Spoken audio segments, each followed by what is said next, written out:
guys. How you all doing? Hi. Needed to stop the external conversations that were happening. They were getting really weird.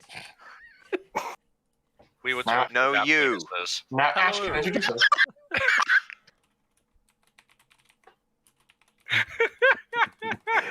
You got broken Okay, Israeli that's in the the game? stream, everyone. Goodbye. Thanks for coming. Yes, Ash. Do go on. We're all Yes. Look, to put a bit of context for the audience, I we were don't need context. we were operatically That's the describing all of our characters and their oddities, and somehow genitals got involved. You know? I mean, Specifically pixelated penis. thanks for the lie. Oh, no regrets. Yeah, that guy right at the bottom there, that's his fault. Absolutely bootyful. Oh. There was more than just that. It got worse. It got. I've way got worse. enough But anyway. photos Oh, of yeah. Cullen There's a over the whole, years that I could Photoshop up something. Oh, God. Dixels. Custom, Oh, no. why are you like this? Dixels. Oh my It's a god. shame I can't reward him for that, because that was beautiful. That's beautiful. I want to Yeah, reward for it. yeah. Although, I'm just letting Custom know. I'm watching you this time. I saw the short joke you put out last time about the ponies and the horses. I will remember this. So... Hold on, let me do it correctly.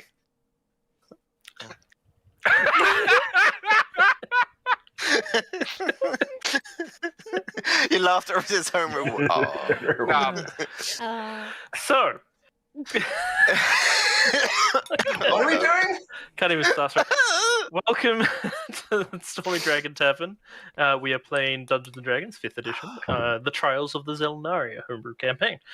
The party has just returned back to the Xel'nari castle proper after a long and arduous journey that took several twists and turns that they were not expecting. They were chasing a rogue bard who... I just realized how confusing that is, a rogue bard. Yeah. I'm a rogue A druid. bard that has gone rogue. Yes, a bard that has gone rogue, who was distributing cursed instruments amongst towns and causing all manner of grief.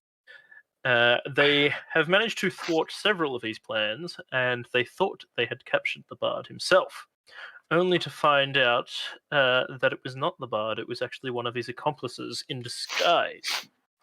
Nevertheless, they've picked up a few friends on the way and have returned to the Xel'nari with Stefan the merchant in tow, hoping to glean some more information from him.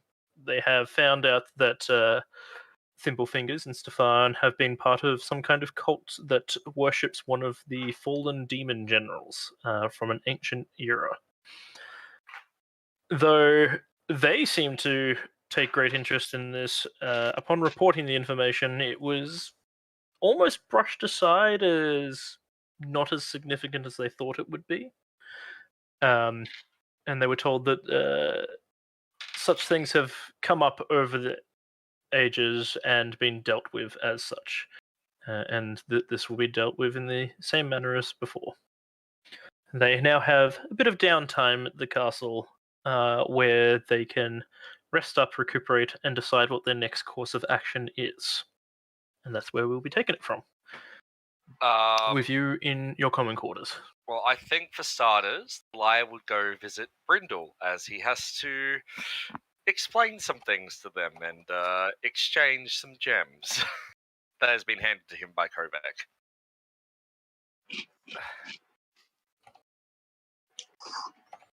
Mm-hmm. What else is everyone up to? I wish to speak to Halas. But of course, first things first is going to be return to quarters, immediately put on the uniform, acquire the badge, make sure there is no question as to our authority in case of emergencies, and then go and talk to Halas. Everyone else? I wasn't paying I'm attention. the unit! Says Sam. Yes, says Sam. Yes, Mug and Thog have been pulled aside to have a chat with, they don't know who yet, they've just been pulled aside to have a chat. And Storm and Sam, what are you doing in your first little bit of downtime, having just left your meeting with Barter and going back to your quarters? Wait, where did I get taken? Back to your quarters. Oh no, Storm goes and follows Barter like a lost puppy, except she's a cat. No, Barter would have actually told you to go back to your room. She has other matters to attend to. She pouts and goes to the kitchen. Kitchen is a very good shout. The lack of pocket bacon. I mean, yeah. Francis has been like a great help for Sam, but the actual feel of like the pocket bacon. Yeah, the usual little trip to the kitchen, looking around, seeing if any new recruits have joined, that sort of thing, and keeping an eye out for the other guys. That may or may not be right. No, Leaf, Osborne. I have them written down. Did I read them? Nope. Yeah, Osborne and the others. I'd obviously known Cassandra's not here if they are around, but it's not like actively seeking. It's more as going around, just on the peripheral. Alrighty. So, Storm, you make your way into the kitchens. Mm-hmm. What are you Take it away. attempting? Wait, what are you attempting to get your hands on? It is after mealtime, so they are more in the process of cleaning up, although there would be plenty of dried meats and salted meats set aside for And cooking milk. later. And dessert. She'll lick the butter if she has to. I was gonna say, there would not be desserts currently on hand for you to get your hands on, so butter it is then. Cats do that. That's the thing. She just licks the butter. I don't feel like she would actually take it. She would just lick it, I feel like. But she's also not that uncivilized, but like she just she wouldn't slice it. So what? Does the chef come back and there's like massive paw prints in all the food? Like, oh, this one needs to look better. Oh my Takes off gosh! a hair. Oh, there we go. Gosh! We have a map! Let me change it, let me change it, let me change it. Change us over. We have map. Oh. I'm logged into. Ooh. We have some nutty map, guys! Oh, So, Sam, Home! while we were chatting at 3 a.m. last night, this is what I was making. Oh. Very delayed. It was 3 a.m. for you. Yes. It wasn't for me because I'm in the UK. Yeah, just shouting at Ash. What feet do I take? There's too much.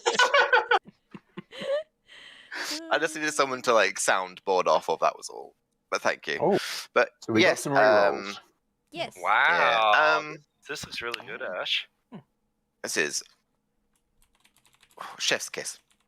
Yes. And wouldn't you know it, Sam's back on the screen.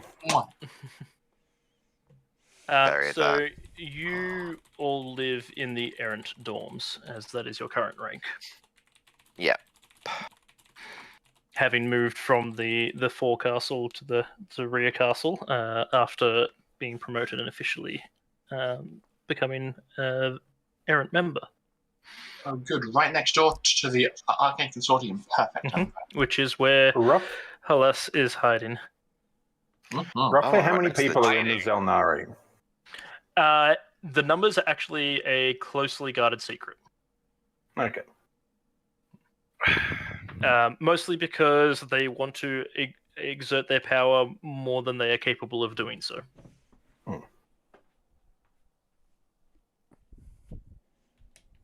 So if it seems like their numbers are larger than they are, then that works well for them. the whole thing of From the making small them- part that you see, however, Bug, as you were pulled through to the Quill dorms, you're seeing about 300 initiates. So these are people who are hoping to actually be put into the qualifications for the Xel'nari. So they are not actually official members yet. So the Quills are the people hoping to join, They then get upgraded to Rooks, which is a 3-year grueling training course of exams, teaching, combat skills, magic skills, whatever you specialize in. And then from that, you do your trials and then become an errant who is able to take on quests for it.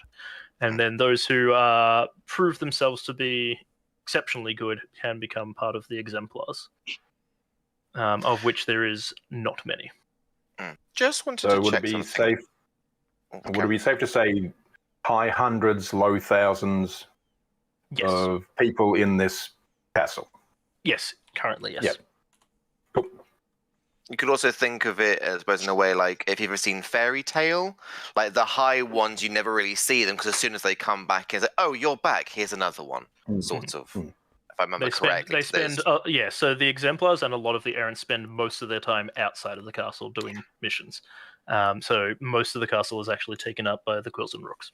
Yeah, because we had someone come back last time we were here, didn't we? That was like, oh, person's back. I can't remember there.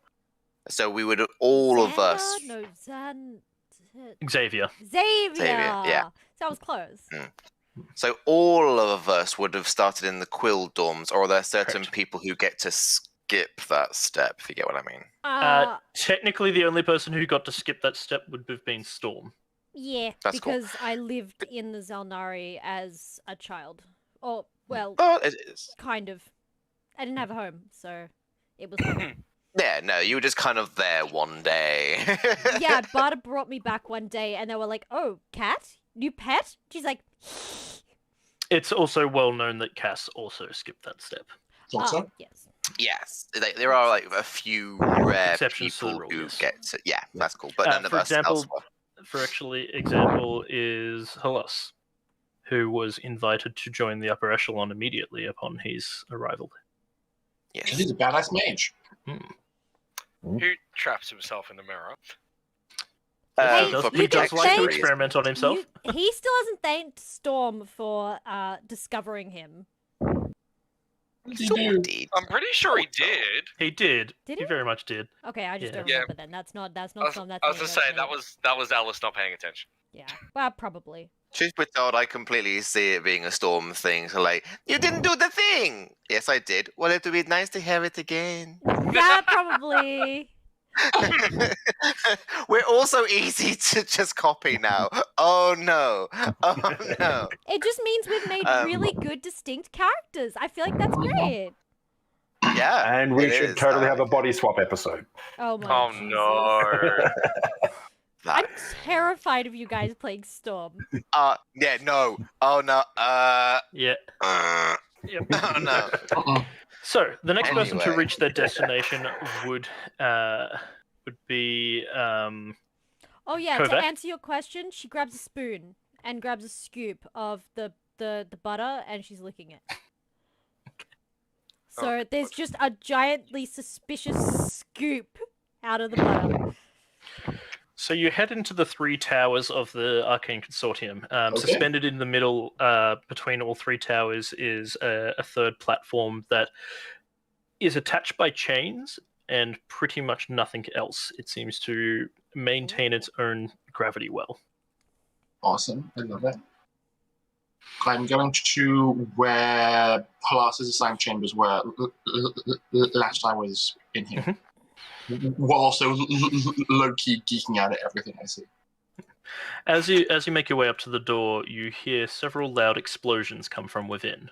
And hearing Halas's voice, just stand still! How can I test it if you keep moving? I'm going to approach the door and knock loudly and say, Halas? Are you well?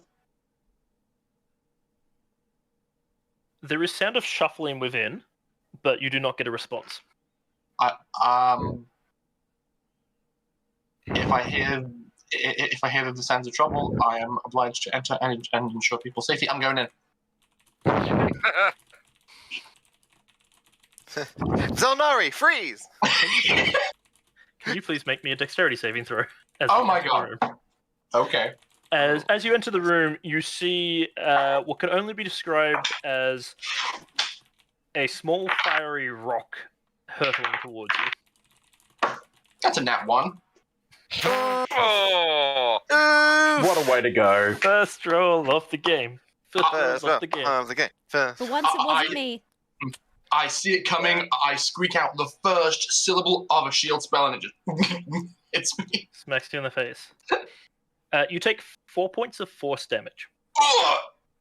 Ow! And your perspective changes of the room as you pick yourself up off the ground. You seem shorter. Oh. How much shorter? 3 feet shorter. Alas, what did you do?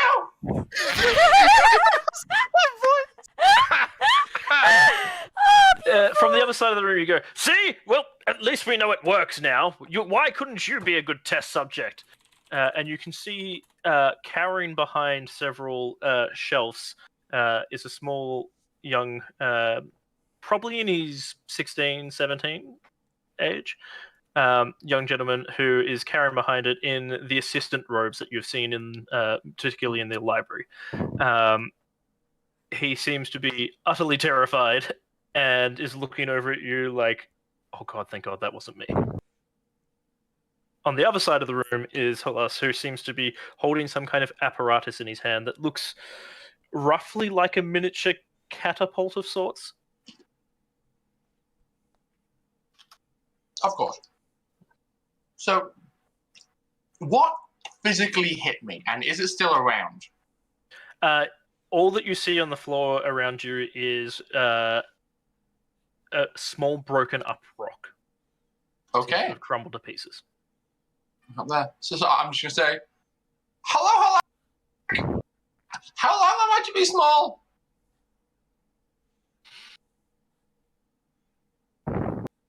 It's Kovac, isn't it? Kovac. Yeah. Don't worry, the spell will wear off shortly. That was more just to test the apparatus, but how do you feel? Has anything changed other than your size? To me. Can't quite hear you because your mic is away from your mouth. I'm a few octaves higher than I used to be. Yes. Curious. It's not meant to do that. Oh, what brings you in? I was hoping to do so. Screw it. I cast a spell magic on myself. oh, because you can now. Yes. Leveled up, baby. Yes, it does affect. The spell is only a second level spell. Oh, faster than I expected. That was me. I've been doing some studying on the roads. Oh, I was fantastic. I was in fact hoping to do some collaborating. If you have the time, I have much to discuss and have learned a great many things that could be of benefit to you. Collaboration. Well, Philip here has been quite uncooperative with my experiments, so yes, of course. I'm more than willing if I can have another test subject. I've been told that I'm not allowed to use myself. I look over at Philip. Is he just like draws wettingly terrified in the corner of this man at this point? You can see that there are several singe marks on his uniform, as well as around the room itself as well. It seems that he has been the subject of a number of tests so far. I'll say, well then, certainly. Philip, you're excused. Philip stands up and looks over and goes, unfortunately, I have to stay. I'm actually meant to be making sure he doesn't blow himself up. I can do that. Is it just me who was waiting for Philip has been given a freeness. Philip is a free. Philip is free. Can you roll me a persuasion, please? 17. Deslamkun, thank you. Thank you. He kind of looks over at Solas, Shizuba. looks back at you. Did we get a Shizuba? Yes, Shizuba. We got Shizuba. Wait, that was a gift sub to Grey. Grey isn't sub to us. Rude. How dare you, Grey? Rude. But also suffer. You're now one of our subs. Ha! Stubby little bitch. I'm gonna That start sounded more like right a now. threat than it should have. Yeah, he looks back and forth between the two of you and just goes, "It would be nice to have a night off. Have fun. Mhm. Please make sure that the tower stays intact." I will do so. Like as he passes by me and like limps out of the room, I'm just gonna whisper, "Please go and see the nurse." He just nods to you as he leaves. As he leaves and closes the door, Hollister moves back behind his desk and goes, 2 or 3 explosions, and they think that you need an assistant to watch over you. I mean, how else are you meant to make progress if you do not experiment? Perhaps you need open air chambers, more ventilation, less potential for structural damage. No, I tried that. They said that I couldn't use the rooks as training dummies. I'm on the roof, but okay. No, but I need targets. You need test subjects. It's so hard to find willing helps, and that's why I experiment on myself most of the time. That's how you found me in that mirror. Indeed. Now, I have a great many small things I was hoping to discuss, but one rather large one. Go on.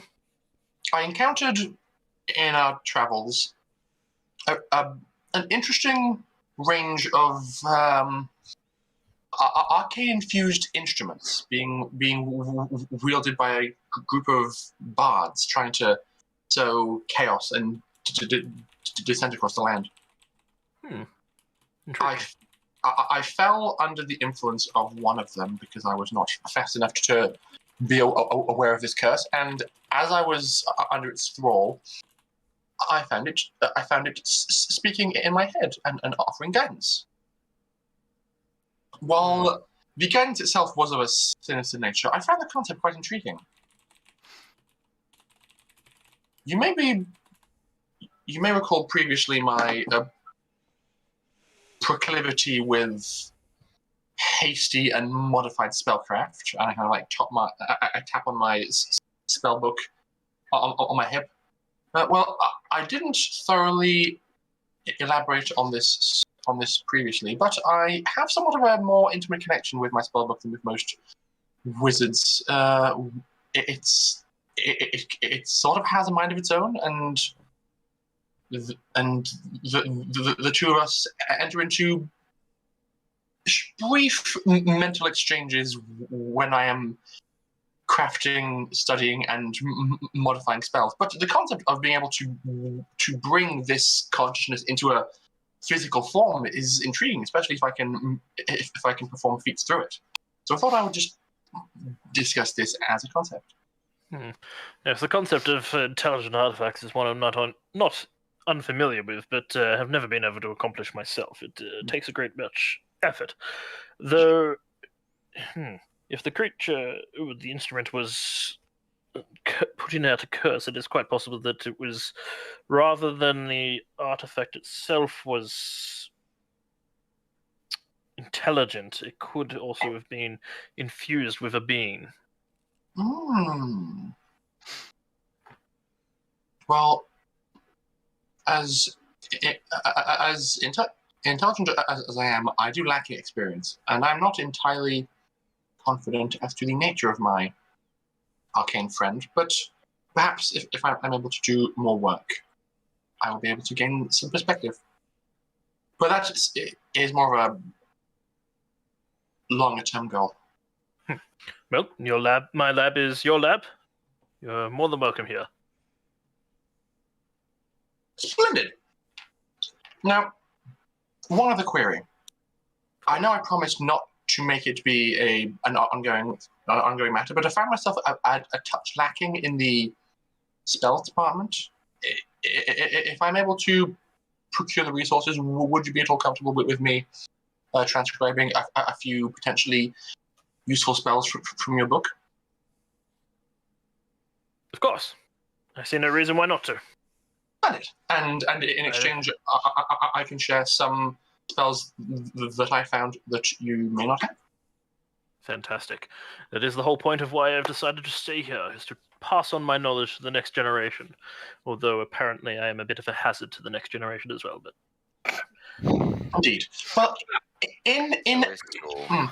in anticipation of our collaboration, would I perhaps be able to note down an absorb element spell? Should you have access to it? It will make me a more durable test subject. I think I have something just the sort. Splendid. And I will. I already have the components for it. I will note down the spell. I can't prepare it until tomorrow, but at the very least, I will use the components and I will add absorb elements to my spell book. And we have further arcane conversations about potions. Oh yeah, I would also ask if he's prepared to educate me on potion craft, to perhaps gain a proficiency in alchemy's tools, which was mentioned previously. Yeah, my dear, I can definitely do that, but it's a fine art. It will take some time. If you're willing to put in the time and the hours, and possibly also a bit of a fee for the resources, as they're a bit stingy here, you know. Indeed. Then I'm more than happy to teach you my ways. Delightful. I will give you a tentative yes, pending the availability of funds, as I'm yet to receive my allowance for our recent job done. Of course. Come see me anytime. Certainly. And I get to work doing badass whizzly things. I regale him with our adventures. I show him the scrolls I have soldiers like Flaming Spear and Mind Spike, and say, do you have these? Just to... He would not have Mind Spike. Okay, well then I would, assuming I can get the components to transcribe it into my book, I will transcribe it into my book and then offer him to copy it from mine. You've got to go to Brindle. I'll go to Brindle once I have the money that... I want to have money first. Anyway, we do wizardly things. Montage. Moving on. Montage. And now, Thalai, where were you headed off to again? I was visiting Brindle myself. I have to explain what happened to the chainmail I've been issued, and yeah, that's going to be fun. As you step into the armory, you can see that Brindle is in the process of sorting out several crates of materials and components, and is doing what seems to be a form of stock take on them. She does not acknowledge your entrance. Hello?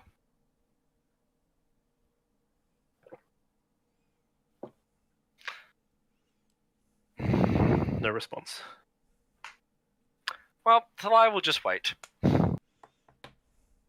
He's done this game with Brindle before. He'll wait. He hasn't got anything else to do. They've danced this dance. Several minutes pass before she finally turns around and looks up and goes, "What?"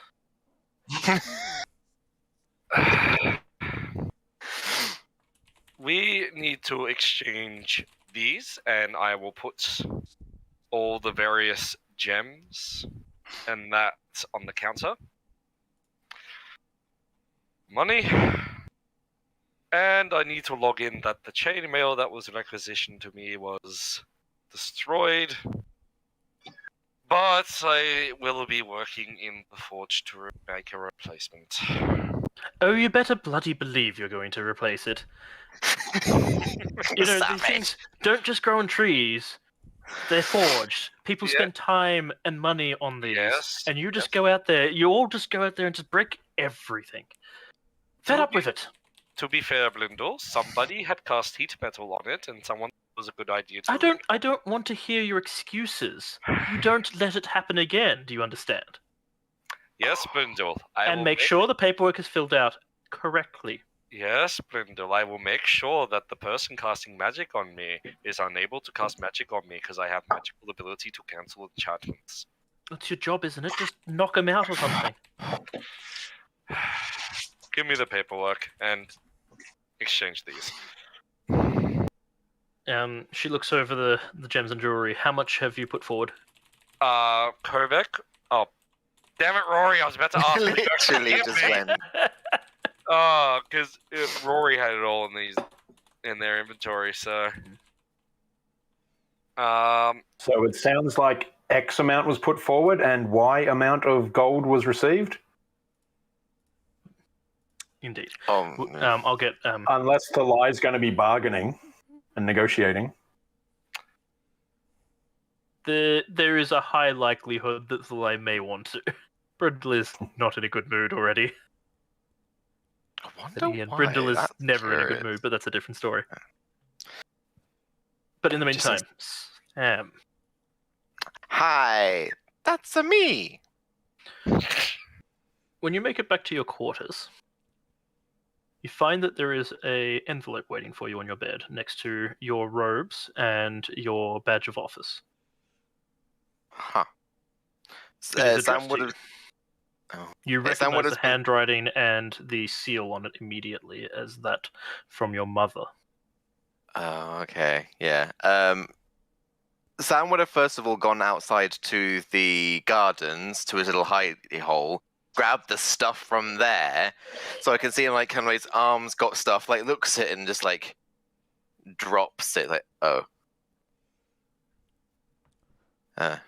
looks around, shuffles everything inside the room, closes the door, and is like, oh no.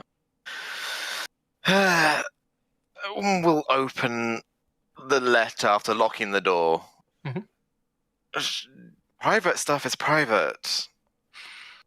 Immediately upon you peeling back the wax seal, you get the feeling that it's been opened at least once before and resealed. Not an uncommon practice for your father. Yeah. Inside is a bit of parchment that feels quite hefty. And yeah, it feels like it's got a bit of extra weight to it than you would normally expect from it. But inside is a letter addressed to you from your mother. Yeah. Sam more than likely takes the letter out, but then tries to inspect what the heftiness is first, unless the entire heft is the letter.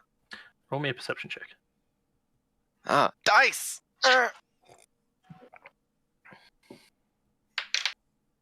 Oh, that's really good. That's one away from my best roll. Perception is 26. As you look over it, turning it over in your hand several times, you notice just almost you missed it. There is a slight imperfection to the edges of the letter that is almost like two pieces have been stuck together. Mm. And you notice a slight thickness to it that there is possibly another piece in between. That was literally my thought when you started. I was like, oh. Sam will read the letter first, and then we'll try and work out what this other bit is. So the letter reads, Dear Samuel, I do not know when this will reach you, as I hear you have already embarked on your first adventure. Firstly, I want you to know that your father and I are so proud of you. Another Weatherby boy joining the Xel'nari. Fantastic. You are doing your father's name very well, and since your official promotion, the business is booming. You have been the talk of the town. All the aristocrats are waiting for you to come. I do hope that you can spare some time between missions to come and visit. Your father has a number of them lined up that he would love to show you off to. And I hear that the Mortesian girl is rather stunning. Perhaps when you finish your time with the Xel'nari, something can be arranged. It would secure the trade routes through the Namara headlands, and the family is in good standing with his lordship Wilmont. I do wish you well, my son. Do your best out there. Your dearest mother, Patricia. Those little bits, I don't want to stop you from talking, but as soon as he gets those anything like father, business, like, hey, skipping. It's like, no. We are not dealing with that horse shit. So you skip most of the letter then? Like, it's skimming it, making sure there's nothing that you like an sort of like, okay, yeah, don't care. Oh no, especially about the girls, like just a moment and just breathes like, oh no, okay. Just gives a breathe, and then it's like, so that's just one on the. Is it That's the initial letter. Yeah. No, it wouldn't be double-sided. That's the initial letter. It's not like two. Yeah, no, my brain is thinking too much. Okay. Now, Sam is going to attempt to try and see if they can. How is it? How are they affixed? The papers like together. You imagine it's some form of glue or wax that's holding it together. It's easy enough for you to use a knife to. Yeah. Yeah, a very small version of like produce flame alongside like a knife. I get Mr. Nibble to kind of sit on top of the letter so it doesn't move. Yep. So kind of like doing the little like heat the knife with the blade, heat the blade with the knife. No, heat the blade with the knife. That is a sentence that I just said like 3 times. Okay, but you get what I'm doing, and then Yes. kind of like using that to You gently. spend a moment heating up the blade and slowly pushing it into the wax and severing it and splitting it apart until you can slide out the letter within. Check for traps first. Hold on. You never know. Loves their mother. A thin white powder falls all no. I mean, he Sam is loves kind their of mother. like. Sam loves their mother. Sam is the Their definition father. of paranoid. Mm-hmm. Yes. Yeah. Yes, and I'm sure your father would anthrax bomb your mail. No, it's more how many edits has the father made? Like, where's the real letter sort of thing? Like, it's like, no, you won't find out. I don't know. Just, it was also a funny thing because I'm a rogue and I meant to check for traps. But yeah, yeah. Inside is a more hastily written letter. It does not seem to have your mother's usual elegance to it. But it is clearly from her as well. Okay. Dear Sam, I'm sorry to be so secretive, but I had to take precautions. I had to let you know. Your sister is still on the run. However, the men your father hired to track her down say that they're closing in. I do not know what they mean by this. I fear for her safety. They were an unsavory group, and I fear they'll do anything. Your father has spent a small fortune on locating her, and I do not know which I'm more terrified of, those men or his wrath. Armand has grown impatient, and I worry that the marriage will be called off. If that happens, I don't know what your father will do. Please stay safe. I'll let you know anything else that comes up. Was there anything on that to maybe note, like, where they stated that my sibling is? No. They say that they think they found, but there's nothing else. It's just like, oh, okay. They're closing in, not that they're found.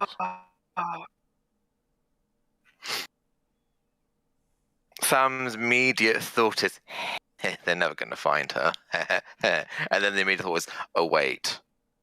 Oh, either way, like, it's like an initial like laugh, but then obviously fearing for their siblings' safety, but then also very much like, uh-oh, if they find out. Oh, fuck. Ah, neat. Well, can't do anything about that. I don't know where they are.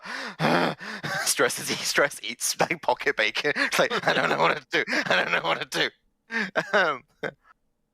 Is this the same nights that we get there, or? Okay, yeah, that's like, This is your first night back at Xel'nari. yeah. All right, we have some scryers. Oh no. Sam will not leave like their room the rest of the night, unless they need to go to the toilet or something. Of course, they can't just press the digitation that way like they do in Harry Potter. Sorry, Oh my good lord.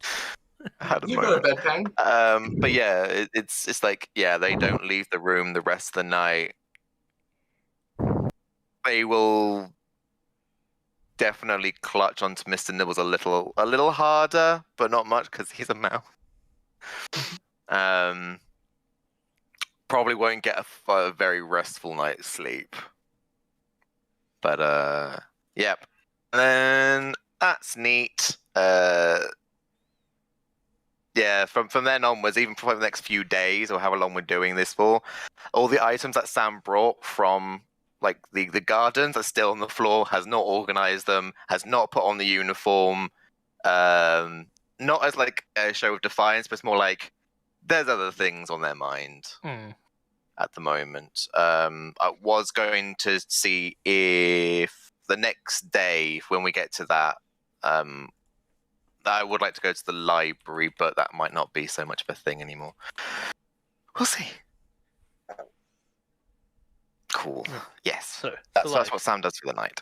you were selling stuff. Now that Yep. Kovac is back, we can find out exactly how much you were selling. Yep, You Rory. literally- I'm so sorry. You all left good, literally like, at the Oh, moment. good. It's just what happens. I needed water to do something. 250 gold of jewels and gems. Also, you could sell the butcher's bib at the same time. And we have I will put forth the butcher's bib as well. there are also Although various. no one else wanted the butcher's bib, Mug will wear it. Never mind. Then I will not put forth the butcher's bib. There are also expensive instruments in the cart, like really nice looking instruments. They're not cursed? Have we checked? No. Only 10% chance. Yes, checked. Kovac, check this time. Not What? magical, just pretty and well made. What I'll- instruments do we have? It was there was a harp, wasn't there? There was a harp, yes. Ooh. There was a harp and Yeah, small harp with fine silver filigree and an oboe inlaid with gold filigree. Can I ask, is it possible that the harp went missing at some point on the trip and you're only just noticing?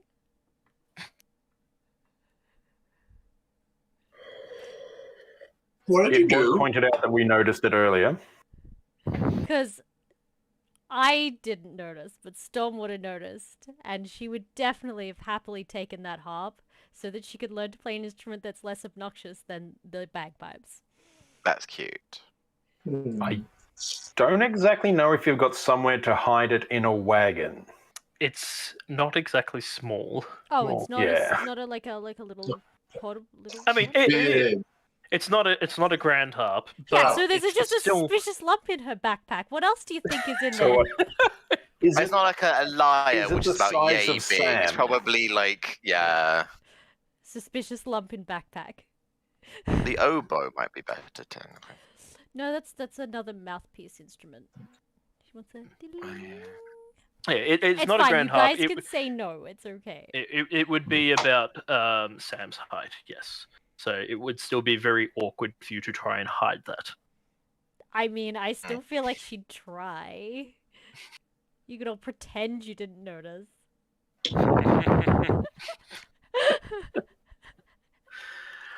It's all good. Don't worry about it. So you're putting forward the jewelry and the gems. Hello. Yeah. Putting forth the jewelry and the gems, and I guess that the harp's missing. We'll just put the oboe as well.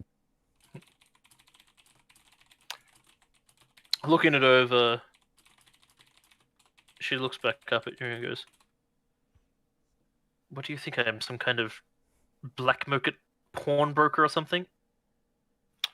Sell that at the market. Now that, on the other hand, though, that could be useful Which one's she pointing at? at the oboe."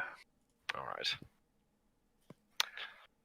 I All right. suppose. I just figured that if the classmen the gems, they know they could just come to you to get them instead of having to buy them from the market and then have to spend gold resources from the castle to use them. And I start slowly sliding them back towards me to see if she bites as I say that.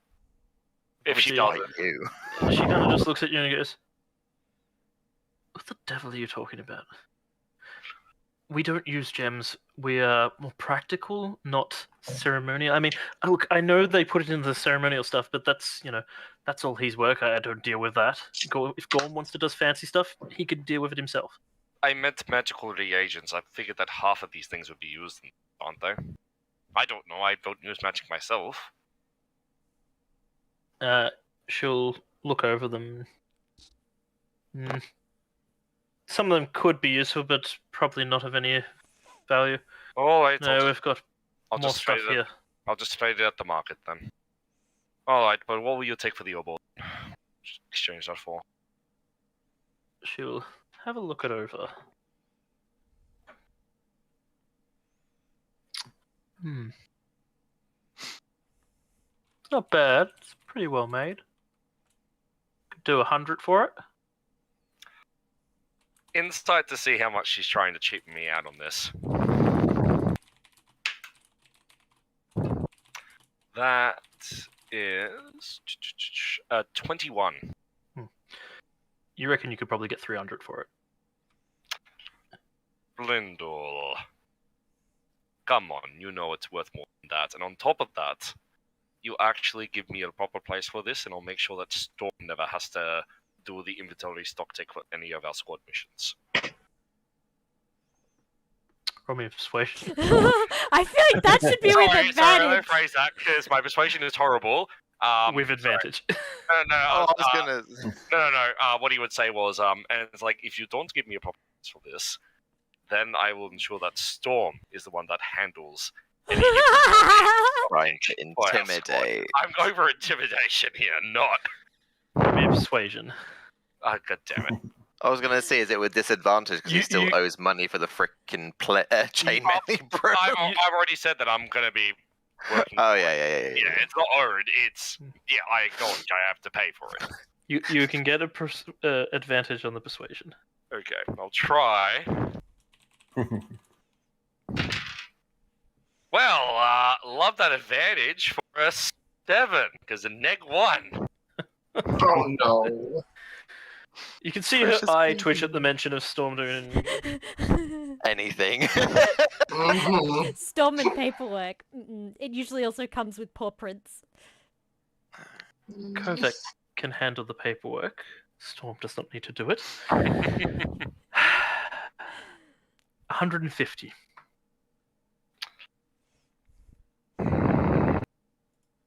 $200. And I know you're still cheating me. This. She thinks it over a moment. 200. Yep, I'll take the 200 gold off her. Woo! Shizupe! Shizupe! Zuba? I love this Oh, Shizupe. sorry. It makes me so happy. Why did we Shizoo? I don't know. 'Cause we I'm can. trying to check. Oh, hey, someone followed us. Thanks for the follow. Okay. I didn't see it come up on the stream. My apologies. I often miss it, but when I see it, it makes me happy. We've actually had 2 people follow. I'm sorry. So yes, you've traded the gold over, and she takes. Alright, I'll take all the gems and the jewelry back then if they're understandably not interested. And obviously fill out the paperwork for the missing armor. I'll ensure that Korvik does anything that's necessary. I'm pretty sure that's the only thing that is missing. Oh, actually. Give me the form for adding in resources and write down cart, 2 draft horses, and like in the card itself mention that it's accommodation for sleep, etc., etc., etc. Like the details that would be necessary for submitting that. So are you turning those over to the Xel'nari? Well, would we? Or would we? You're not required to. I guess that's something we were discussed as a group before this. Storm We don't doesn't mind mind. letting this. We might not have necessarily known technically. It's our first like big mission going out, so we don't usually get this sort of stuff. Can I roll a history for Xel'nari bylaws? Yes! That is so Best crazy. character. You want a rules lawyer to be an actual in-game lawyer. Yeah. Oh, my brain was literally just thinking of a way to say that. Thank you. 23. We're at 24 because of the level.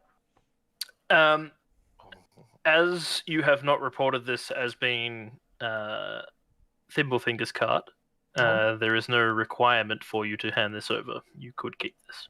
However, Technically, it is evidence in an ongoing case. You could hand it over, but you are not required to do so. okay. Then I would put in submission for evidence then. Yes. Submission for evidence, 1 cart, blah, blah, blah, and 2 contents found horses. inside, 2 Yeah. draft horses, and also the waiting horses and that issued to us have been returned. Don't have to return the tents because we actually paid for those. Those tents are now ours. And I think that's pretty much it. Mm-hmm. Yeah, so if I you basically... if you ever need to bypass that in the future, then write them off as a payment to an authorized subcontractor, Mug the Bard. They'll be issued in my name, and then I'll rent them back to you for 1 copper a month, and then it's all above board. Oh my god. I mean, he's not There's wrong. a bank on an island somewhere I could put my money.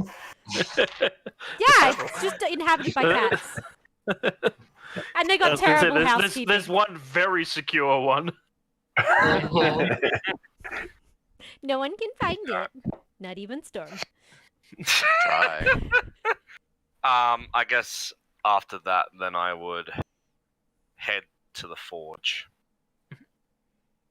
and just have all the gems and that in the side pocket. Just and when I see people, I'll be handing out the 40 gold to each of.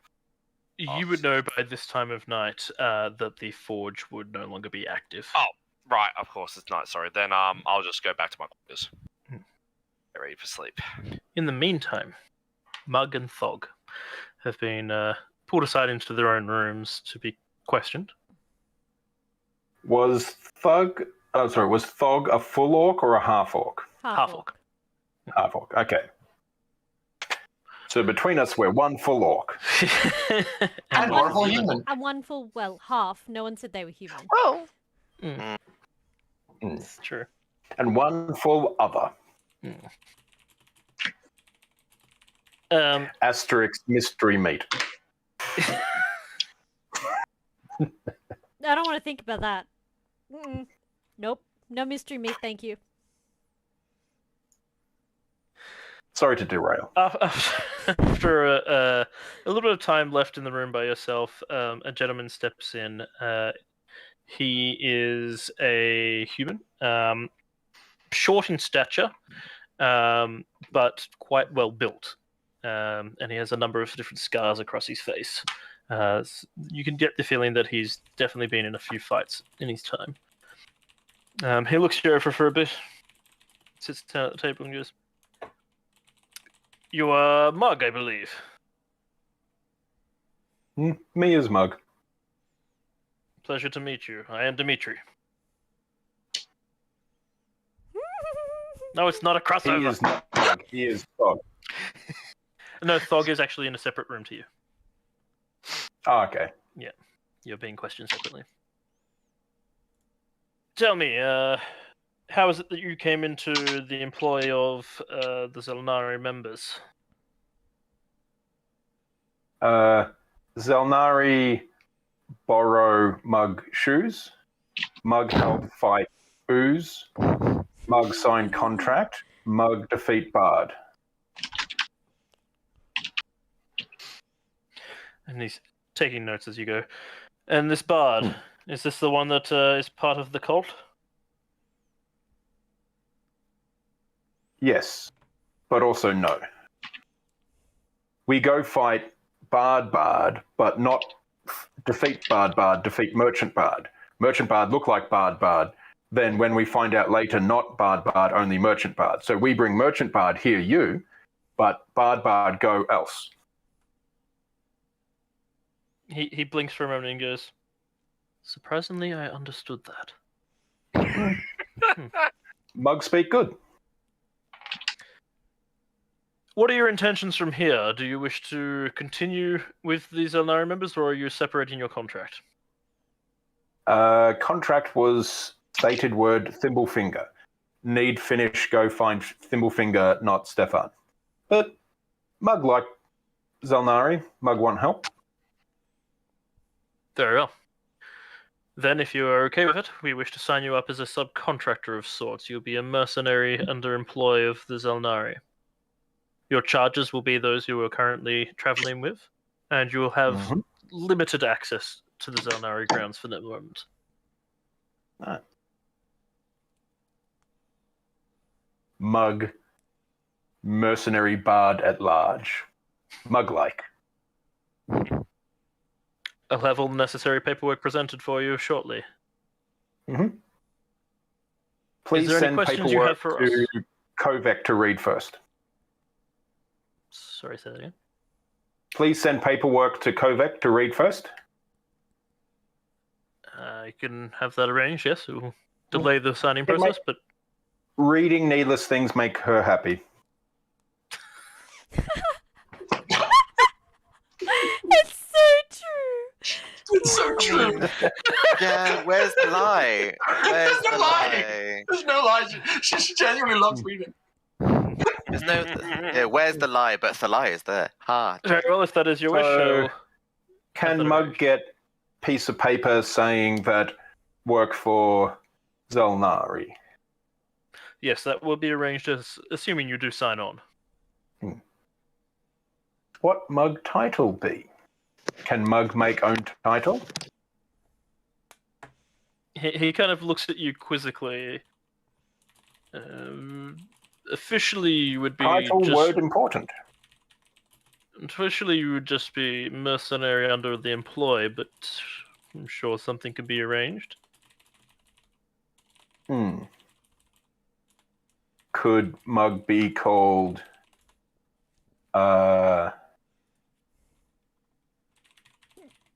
diplomat?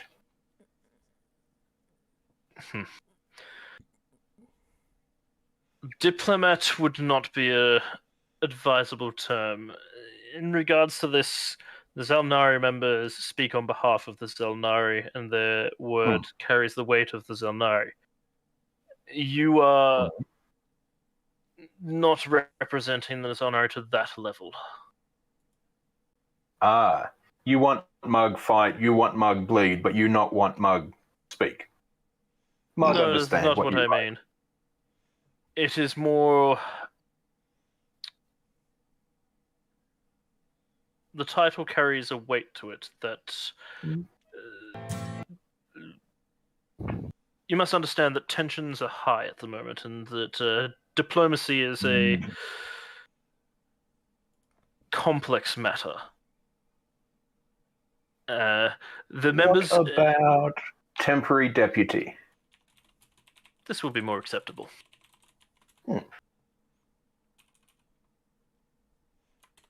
I will have that arranged for you Good. immediately.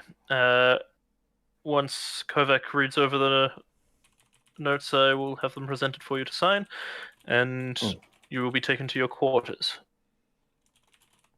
Ah, Mug get quarters. Good. Of course. Mug As thought a- would need sleeping wagon. As a future deputy, and as he kind of smiles a little bit, you can see he's trying to be on your good side. As a future deputy, well, you will have a home here.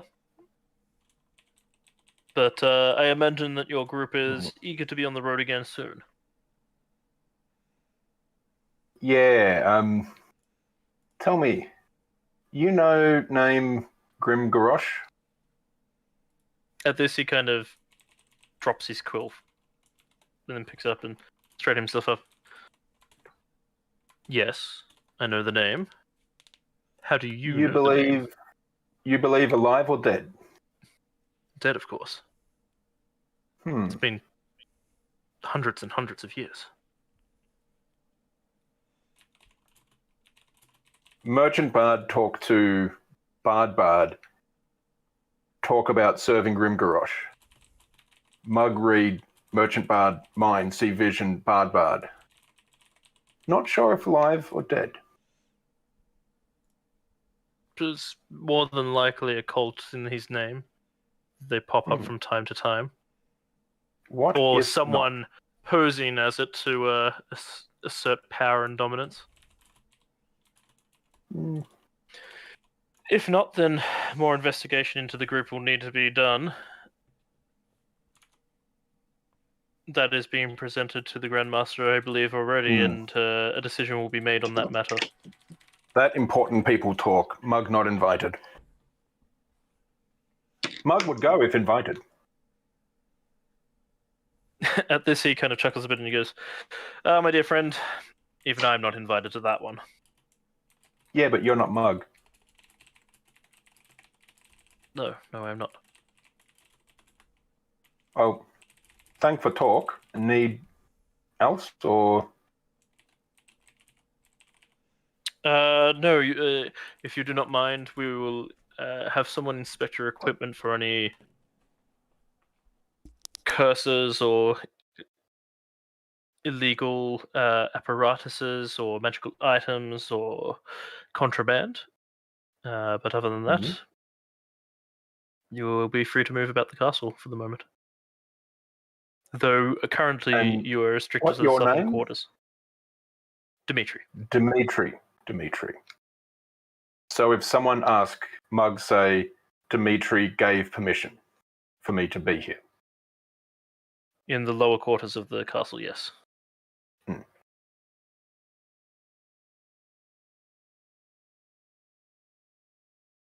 Actually, did we get an explanation of what lower quarters of the castle? Was that in the errant dorms or was that in the outer? No. So that is in that southern section of the castle, that entire inner wall area. So So Mug wouldn't be staying with the others? Not currently. Until you sign an Understood. agreement, you will not be permitted within the inner sanctum. Yep. So there? Yes, correct. Cool. All right. Mug understand. All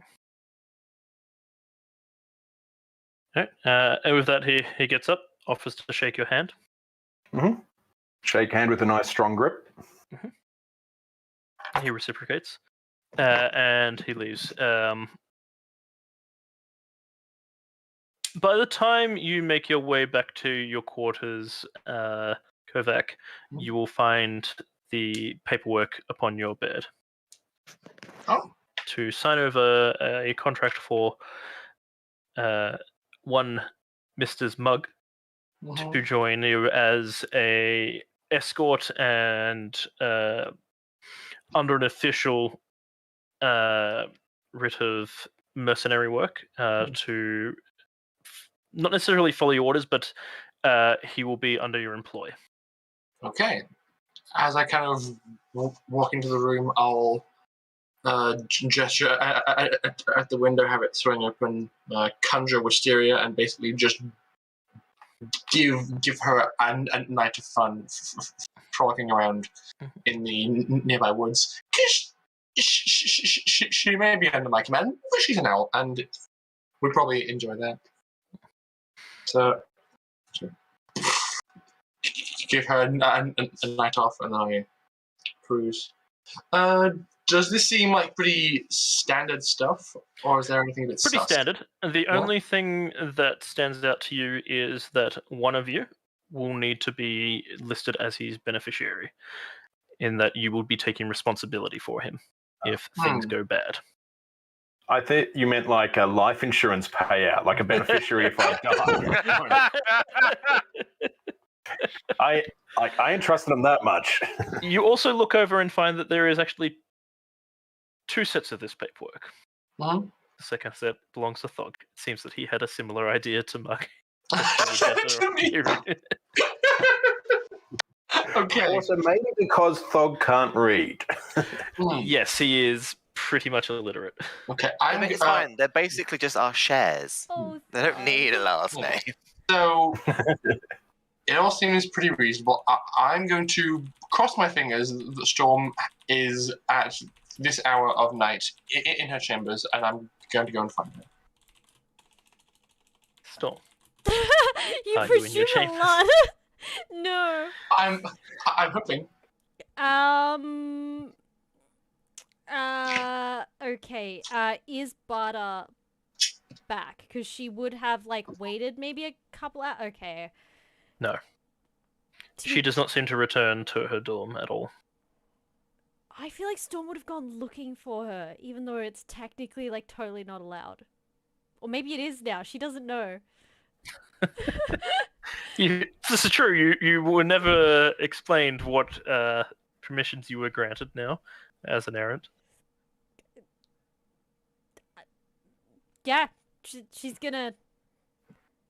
Yeah, she hasn't been to her room yet. Has no uniforms, no badge, nothing. Nope. She just kitchens and then goes to Barter's. Waits for a while. Waits for a while. Waits for a goes. Pace. Pace. Pace. Pace. Pace. Pace. Pace. Pace. Pace. Pace. Pace. Pace. Damn it! She's taking too long. Okay, and then goes to try and find Barter. Where are you going to go look for her? I will check the most probable places. So, where are our bedrooms? Sorry, I know you've already answered this, but I've forgotten. So yours are in the errant dorms in the far top left. Yeah. And the where's her kitchen dorm? the kitchen that you prevailed yourself of is just there. She also lives stole in the jerky. exemplar. Okay. Oh, so this is going to be a different kitchen to our usual kitchen. This is a new Yes, this is a kitchen new for us. kitchen. Oh no! Oh, the she's staff pissed don't off. know. She's pissed off at new kitchen staff chef. Already. no. It's been less than a day. Truth be told, we probably go from one to another when we kind of. So Look. Barter is an exemplar, so her Yeah. quarters are in the exemplars. So she's section. obviously pacing around there. She will look around the exemplar dorms a little bit. Ask a few people. I feel like they're used to Storm walking around there at this point. They would be familiar. Having a look at their dorms, they do seem to be of a higher standard than the errant dorms. Not because of your rank, but because it is typical for a number of the exemplars to live at the castle, whereas you guys come and go a bit more frequently. And the exemplars act as the teachers, teaching the upcoming rooks. So that is why their quarters are typically a bit better. Yep. Hey, wait. Hey, have you seen Barda? Don't... Who do you meet? Hmm. I'm looking for Barda. I cannot find her. She's not in her room. The gentleman you meet seems to be a wood elf. Long, unkept hair, mostly covered by a hood, but it's so wild that it kind of is popping out the sides and coming down his front a little bit. He has a very ornate bow upon his back, with you what mean you believe to mean. bow, not bow. Yes. Yeah, cool. Yes, Okay. bow. No, he's an anime girl, Alice. Look, okay, I can't help that that's what my brain thought of first. All right, keep going. Yep, continue.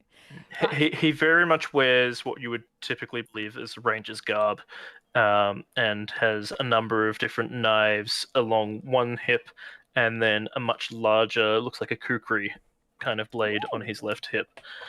He turns to you, looking you over, and goes, "I've not seen you about. Are you one of the new errants?" Yeah. Oh, yeah, I am. How did you know? I just said I've not seen you about. Oh. Okay. Well, have you seen Barda? I'm looking for Barda. But no, not tonight. I have not. Oh. I've only just gotten in myself, Okay, actually. thank you. And she runs off to the next person. And I tell you now, that'll continue for like half an hour until she decides that she's explored everywhere there is in the exemplar dorms. She will also go to the kitchen and possibly steal something from there too. because the exemplar kitchen has way better stuff. In theory, in her mind, In theory. in theory. It's just the extra layer of grease that tells us it tastes good. She'll steal some more rations, or not rations. Sorry, like jerky. She's probably numbing on it at this point, and huh. Okay, where on earth could I look now? She's not here. Well, So, having oh. talked to a number of the different cooks and not necessarily servants, but serving staff, you find that there has been a meeting called at the keep. That is more than likely where she is. Ah, okay. As when she finds that out, of course, she definitely visits the kitchen on that trip somewhere. It's not left out. She'll go over to the keep. Upon approaching the keep, there are 2 guards at the front, dressed in what you know to be the ceremonial style armor of the Xel'nari. So it is a full plate mail with winged helmet, with gold filigree and inlay. Very, very ornate looking armor, but not so practical in an actual fight. Yeah. And immediately upon approaching, they just lower their halberds in front of you. No, They go, "Halt!" Storm walks up to them like she's talking to them, not trying to get past them. Even still, they lower the halberds down. Oh, Like, hi! pointing at Hello! No, just blocking her path from coming through. Hello! How are you? She's probably a little bit closer than she should be to them. Also, hi, kitty. I am not ignoring you. So like fidget a little bit closer than Yeah. Absolutely. Oh, hi! But There is a meeting happening here. Do you know how long it's going to be? I need to talk to someone. it'll likely go well into the night. Who That's- is it you wish to speak to? I can pass a message on afterwards. Barda, tell her to come get me. I will... If I'm not in her room, I will be in mine, I think. Very well. Is there anything else you need? Yeah. Do you have pocket bacon? Move along. Would you like some jerky? Move along. You're no fun. And she walks away.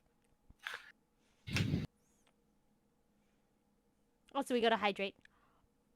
Right. I've already done so. Piping hot tea. Delicious. Oh, look at you, So you're in fit- the box. You're so cute. Look at that precious baby. You're so cute, you're so cute. Oh, I add a spare hydration too. There you go, now you can Just- see her. Oh, look at them. And so Storm will... well, what time of day is it now? It's like the evening. It's after supper? After Yeah, dinner? it's after supper. It's about 10:30, give or take.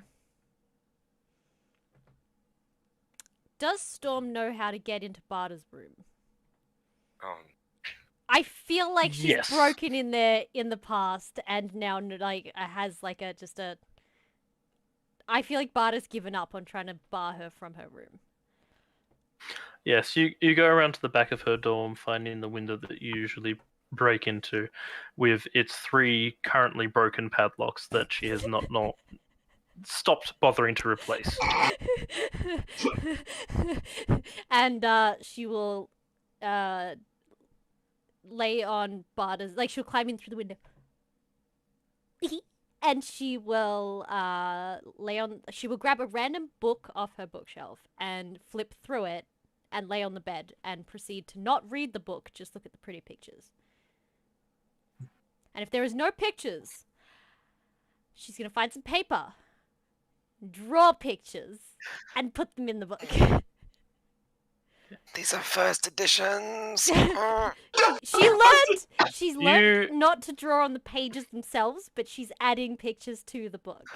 You found Okay. She's been in you found trouble a book before. on you found a book on martial forms, so yes, there are pictures of stances and different movements and formations. Oh, so okay, what she does instead is she gets pieces of paper and she like draws dresses on them and then like tears them out. I presume she doesn't have scissors. I don't know, she uses a knife, whatever.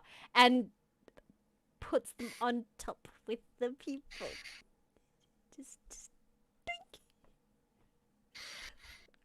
And gives them like little crowns and flowers and it's all removable, but it's there. So when Kovac doesn't find Storm in her own room, she assumes, where would she be? Oh, I know. Probably bothering Barda, because she does that a lot. I'll go and check at her quarters just in case. These are the safe assumptions. So halfway through your clandestine, almost vandalism of first editions, you hear a knock at the door. She's like pen in mouth, not pen, sorry, quill. Probably paintbrush actually, like an ink. Anyway, in her mouth. Hello, Barda, are you in? Nobody's home. Storm, open the door. It's not me. Oh wait. Okay. Okay, give me a minute. And she like hurriedly cleans up what she's doing and puts the book back on the shelf and then like dusts herself off and like goes to meet Kovac at the door. Probably has ink smudges all over her like fur and face and stuff.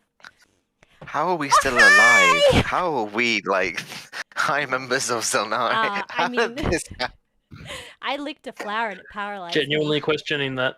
Genuinely questioning that. But then I realised I say the same thing about how I managed to survive until I'm 33 years of age. Yeah, Genuinely valid. questioning that. So Valid. you open the door for me? Yes. Okay. Oh, hi! I see I see like the ink smudges probably on your face and on your hands, and cock an eyebrow, but just say, "Hello. I was hoping to have a quick chat with you. If that's all right. Are we allowed to be in here? Where, Barda? Barda stopped stopping me many times before. I'll gingerly step in and just make sure that Storm hasn't broken anything. Nope, everything's intact. She respects Barda. Can I roll a perception check just to see if I can piece together what she's been doing in here in the meantime? Oh no. Roll me an The cut-out investigation. parchment with a gap the shape of a dress. Investigation. There's a piece of Yes. paper on the desk with a dress-shaped cutout. 21. Right. Yes, whatever she attempted to hide, she was not very good at it. There's a very obviously misplaced book in an otherwise quite ordered bookshelf. And yes, you can see the ink stains on the table as well, where she's just very clumsily just smacked her brush into the inkwell and then put it all She's over not the an paper artist. parchment. Yes. As I'm talking to her, I'm like walking around the room slowly, and I'll say, "So it seems that both Mug and Thog are prepared to sign on with us." Oh, that's good! Yay! Yes. I like As- having more friends. Yes, as official contractees of these other Oh, okay. physical props. One thing to note, however, is that each of them will require an individual in the Xel'nari to take responsibility for their actions as part of the Xel'nari. As I'm the one with whom Mug has signed a contract with, I was prepared to take on that responsibility, but Thog is here because of you. So I thought it prudent to ask if you were prepared to be responsible for his actions. Oh, sure. I guess so. What does that mean, really? It means if he does something that gets the Xel'nari in trouble, you are responsible for that. It should be fine. Okay, just bear in mind, in times when I am responsible for ensuring your safety, you are therefore responsible for Thug's safety. That's okay. I look after Thug. Okay. Well then, Thug is actually really good at looking after himself, actually. it seems like these documents have been issued by Dimitri. I will attach a note to these forms and leave Which them. one is Dimitri again? He's one of the more experienced scribes. I will leave these notes. He's the one with the really boring voice. They all have wonderfully monotone voices. No, he's especially sleepy making. Regardless, I will leave these documents at his chambers, informing him of the parties involved. And as she like scrolls it up and puts it away, she will walk past the bookshelf that Storm's vandalism is on, glance down at the out-of-place book, and then using her telekinesis, will just pick up the book and have it like shake upside down. As soon as you get near the book, Storm stops you. No, she can be up to 30 feet away, so she just walks like a bit nearby, and with no components or anything, just looks at the book, and the book floats off the shelf and begins like shaking back and forth to allow the pages to fly. Storm tackles you. No, stop! No! And she tackles you to the ground. Okay, you can certainly try. How do I have to roll this to certainly try? Is this a contested, or are you stopping me? If you bum rush me, I'm gonna Misty Step. Opposed strength check, or I suppose if you were using a reaction to Misty Step. Well, it's more of a bonus action, but I'm hoping that. Can we perhaps roll initiative? And if I roll higher, then I get to teleport out of my way. I will allow that. Okay. Also, I like the idea of the wizard thinking that the monk can't grab them in unarmed combat. That's bold. That's brave.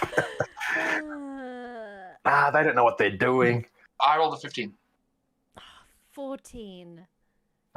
Damn it. So, yeah. So you're going to bum rush me. I teleport to next to the door, and the book continues to shake. But don't... is it... they're not concentration. She would try again!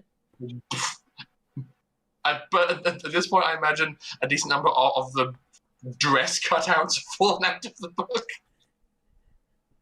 Probably. And as you're like going to attack her, she says, "Storm, what are you?" And just gets like... Kovac, why are you ruining my surprise? She gets gut checked against the wall. It's like... Vandalism! Why'd you tackle me? Because you ruined my you ruined my surprise. I'm preserving the first editions. I learned in my first year here not to destroy the books, Kovac. I know you get in trouble, so I just put them between the pages. If you honestly think with the quantity of ink you were using that there wouldn't be bleed from one page to another, I'm concerned. I let them dry first. I also learned this one the hard way. You don't use charcoal. It doesn't work. It doesn't come off. Just imagine Sam's at the doorway with a cup of milk, just being like, "Sup?" Oh, What are you doing? Wait, Everyone's breaking into the exemplar rooms. Why am I here? Exemplar dorms. I'm just going to bed. I don't know what you're all doing. Sick of this shit. Oh, is this the same night still? I thought we were on the next day. No, it's the same night. But my mistake. No, Sam won't be there. Okay. A rat passed us by, like, Sam. What? Just leave the books alone, please. Kovac, you need to learn to have fun. And not reading books fun. Like, silly fun. Silly fun? Yes. You want silly fun? This is a book all about a man. She pulls a book from her bag and says, "This is a book all about Can I a take the man book? who." Okay, it is a. Hang on, is not what it was. It's a book called Birdcage by Victor Canning. She I have like no idea what this book is about. I haven't read it. looks for pictures. Is it about a gay nightclub owner? It could be. Wasn't that the movie? You snatched this nice book away. It has no pictures, Kovek. The pictures are in your mind as you read it. But I like pictures. Well, then I can find you a. Hang on. I don't have any picture books on my person. But- Storm, But Kovek, you need to have fun outside of books. I spent the evening studying with Halas. That was very invigorating. Studying is not fun. Oh, you sound like the monks back home. She tosses your book back at you, and she goes and starts picking up the little dresses off the floor. And, like, opening the pages again and trying to find where they met. No, not this one. Not this one. Oh, this one! And it had a hat! The book just floats away and starts to hang in the air. I'm gonna try and take it. It's like up against the ceiling. I Bada will jump walking for it, in. damn it! To all this. I'm gonna try and jump for the book. I wish that Barda was available to walk in on this.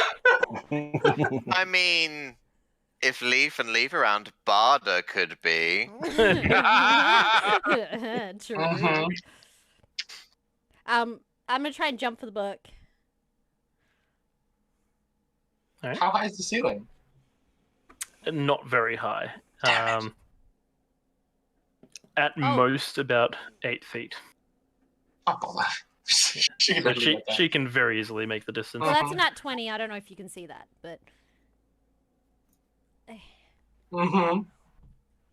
And if you don't drop the book, I hang from the book. I'm not that strong. Good. Well, the spell's not that strong. Yes. No, I'm not that strong. Kovek, why is this bad?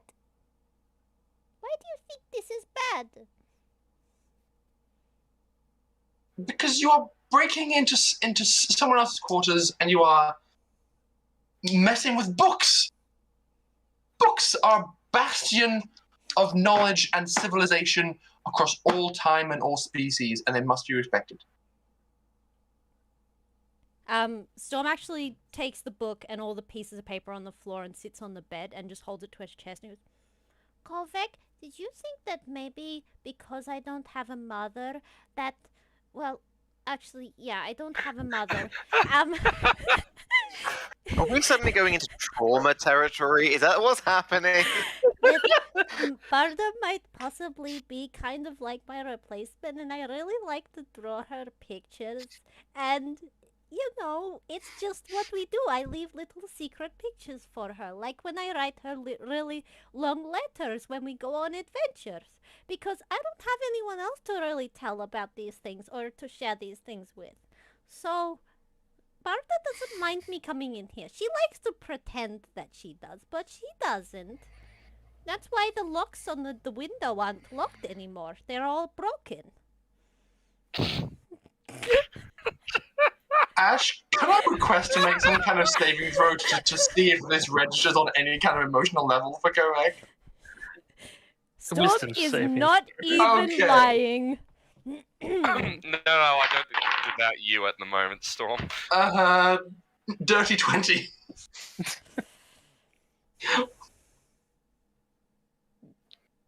Kovac.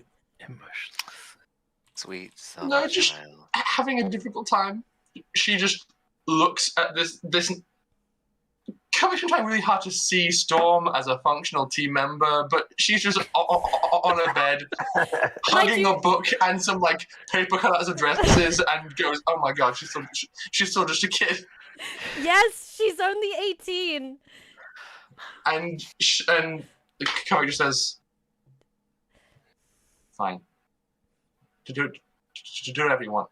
She walks off and telepathically, as she does, Barda's door just goes behind her. Storm puts the book down, opens it up, and starts taking out the rest of the dresses. Closes the book, puts the book away back on the shelf, and instead gets all the dresses and lines them up with their matching little hats and crowns on Barda's desk instead. And then goes to sleep on Barda's bed. The books. So are you returning the paperwork? Yes, I will find Dimitri's quarters, and assuming he's... I feel like someone who is Scully would have like a Aren't you letterbox. missing a step? Aren't you missing a step in this paperwork process? Am I? Like it being signed? Storm didn't sign, she just agreed. Does it say it has to be Mug signed? hasn't signed it. So, No so one do has the people- signed it. No, so It do, doesn't. Yeah. Yes, it needs to be signed by both parties. The one I- taking responsibility and the one. Ah! So it's probably assumed that you didn't go and do that then. No. So Storm curls up. Kovac walks like 5 steps away and goes, "Damn it." She forgot she was so concerned about the book.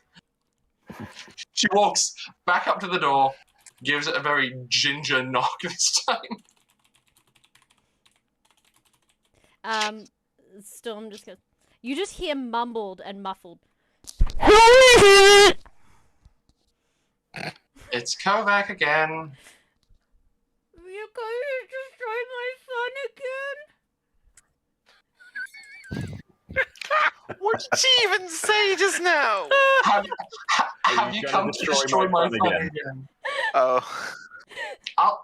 I didn't lock the door when I left, so No. I'll just open it. She's under the covers in a ball. It's just this little mound under the blankets.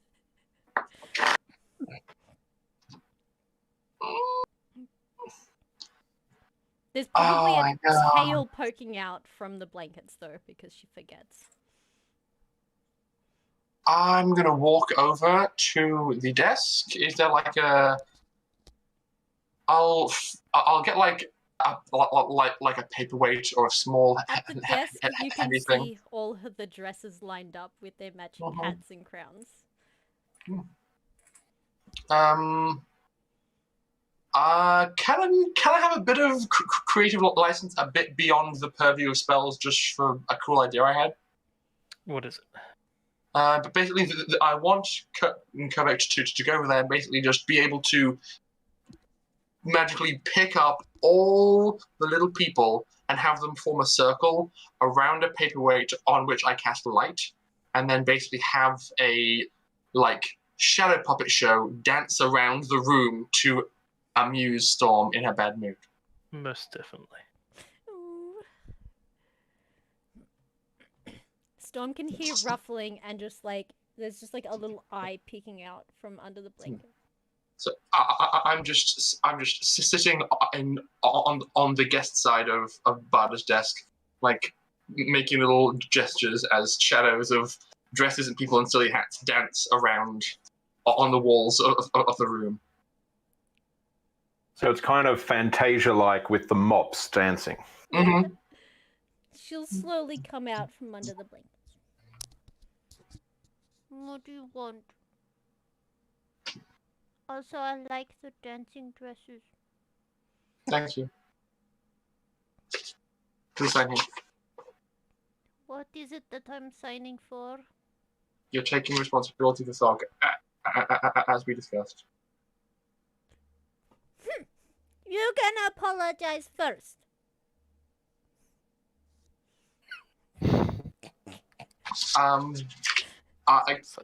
Continuing the light show, I'm going to walk over to Storm's next to Storm, produce the jar of blueberry jam I have on my person, crack it open, and pull up the covers just a little bit so the smell wafts in and say, "I'm sorry." You feel a paw go into the strawberry jam, the blueberry jam, Mhm. and scoop out some, and then you just hear licking noises. It's okay. I knew that jam was going to come in handy. Another scoop if you haven't taken it away yet. No. What? It got you out of a jam.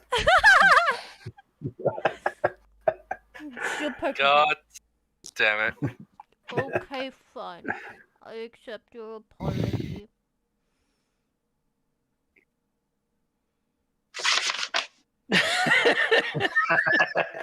Storm sits up and goes, "You know, I've never signed anything before." Well then, Why? can you write your name in the comment tab? Well, we have plenty of scrap paper here, and kind of gesturing to all the like half torn up pieces of paper that the dresses came from. How She about you just practice? has a maniacal grin. I So, normally just do this, and then puts her hand in the inkwell and goes smack. On the document? Yeah, at the bottom in the corner. But yes, Just draw an arrow on forgive it. you now.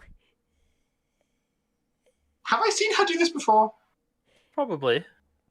She probably is a bit more conservative about it usually. Okay. I will hold. I will float the document off to one side and just have it like fan back and forth to make sure it dries before I put it away. So I'm going to go and submit the paperwork now. Okay, but Kovac, Yes. although I am sad that you didn't come to apologize and check on me because of your own reasons, but because of the paperwork, I appreciate it anyway. Difficult to register with other beings on an emotional level, so I didn't fully grasp that there was a problem. It's okay, I forgive you. You gave me blueberry jam. And you made pretty lights. I didn't realize it was creepy. I was going for charming. Right. I said pretty. Ah, I misheard you. I mean, although now that you said that, it is a little bit creepy. But I like it anyway. Well, it shouldn't last for too much longer. Okay. I'm going to go, and I'll leave. And as I leave, I'll put the rest of the jar of jam on the corner of Barda's desk as I do. And I go. I sign the form myself, and I give them back to. I assume someone like Dimitri has a letterbox outside his quarters for paperwork and stuff. Mhm. So I'll just leave them there and go to bed. Actually, as you go to put him in, Dimitri opens the door. Ah, Kovac, I assume. Yes, indeed. That is the paperwork? Indeed. Perfect. I want to get them signed up immediately, rather than having him wait in that room for all the time. Lovely. I have taken responsibility for one mug, and Aaron Storm has taken responsibility for Thog. Fantastic. He takes the paperwork and goes to turn to walk off down the corridor, and then turns back and goes, "You've got a little something there, by the way. I think it's ink or something. I'm not sure." I hastily cast prestidigitation. Gotta keep Peels away. face. Thank you. And then he will head off to present Thog and Mug with the paperwork signed. Okay. So, Mr. Mug, they have signed on your behalf. It seems that you will be under the guidance of Miss Kovac. Blue is good people. Kind of just glance through it. Yes, just need a signature from you, and that will finalize it, and then I will escort you to your dorm. Does the sort of the cleaning the nib, which is the little sharpened fingernail, and signs with his finger. He looks over the paperwork one last time and goes, "Excellent. Everything seems to be in order." Mug would have read it first, but I'm assuming that it's like you said before, It's standard. pretty pro forma. standard stuff. Yeah, I'll be back. It basically says that any actions that you perform on behalf of the Xel'nari, you are only held accountable. Any actions that you perform not under the employ of the Xel'nari, you are held accountable for. Anything you do on behalf of the Xel'nari is the responsibility of your beneficiary. However, that does not leave you exempt of your own guilt. After that, he escorts you through the gates to the errant dorms, where there is a separate building with its own guest house.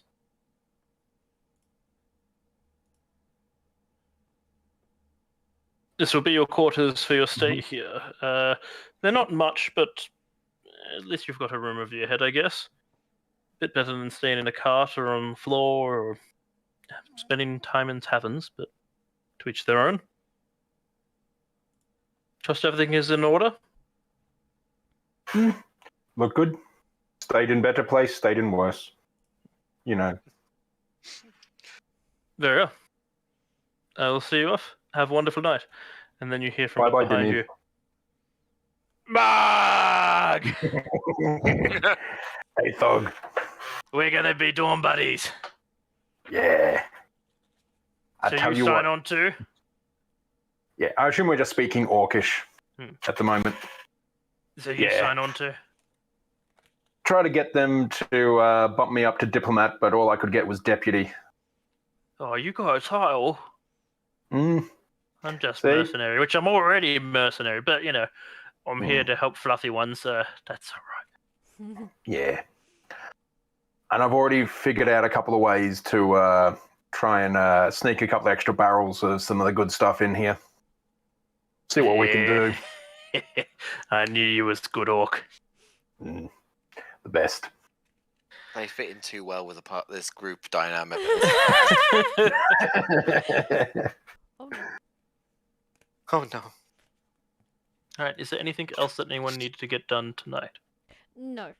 Storm will futilely wait for Barter and fall asleep in the room while waiting. Alright. No, not tonight. Tomorrow. While we sleep, we will go on a quick break, Yes. and then we'll come back. We will have a 15-minute break, the longest, because sometimes we're disorganized, but we'll aim for 10. So it'll be on the o'clock. I don't know what time it is for you guys, but for us it'll be 9 o'clock. And we'll be back in 10. For most of us, it'll be 9 o'clock. It's gonna be 10 a.m. for me. Oh yeah. Well, you know what? You're a special Close being. enough. I'm special bean. Special You're just being. special. Okay. Oh, I also didn't show you guys my T-shirt just before we go to break. Look. Ooh, dicey dice. Ooh. Oh, that's cool. A galaxy of randomness. Yeah. To break. Okay. We'll be back soon. Bye-bye. Bye. Bye.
Max, Ew. sorry about the Hello. delay. My kitty Stop. cat decided she needed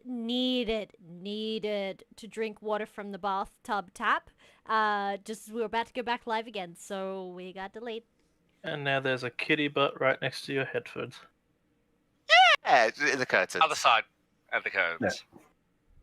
She can't see. Right there. He right there. The cat is playing hide and seek. She And likes winning. it. Yeah, apparently. Cool. Right. So, Okay. We awake the next morning with Storm being awoken by Barda first thing in the morning. It looks like she has been up all night.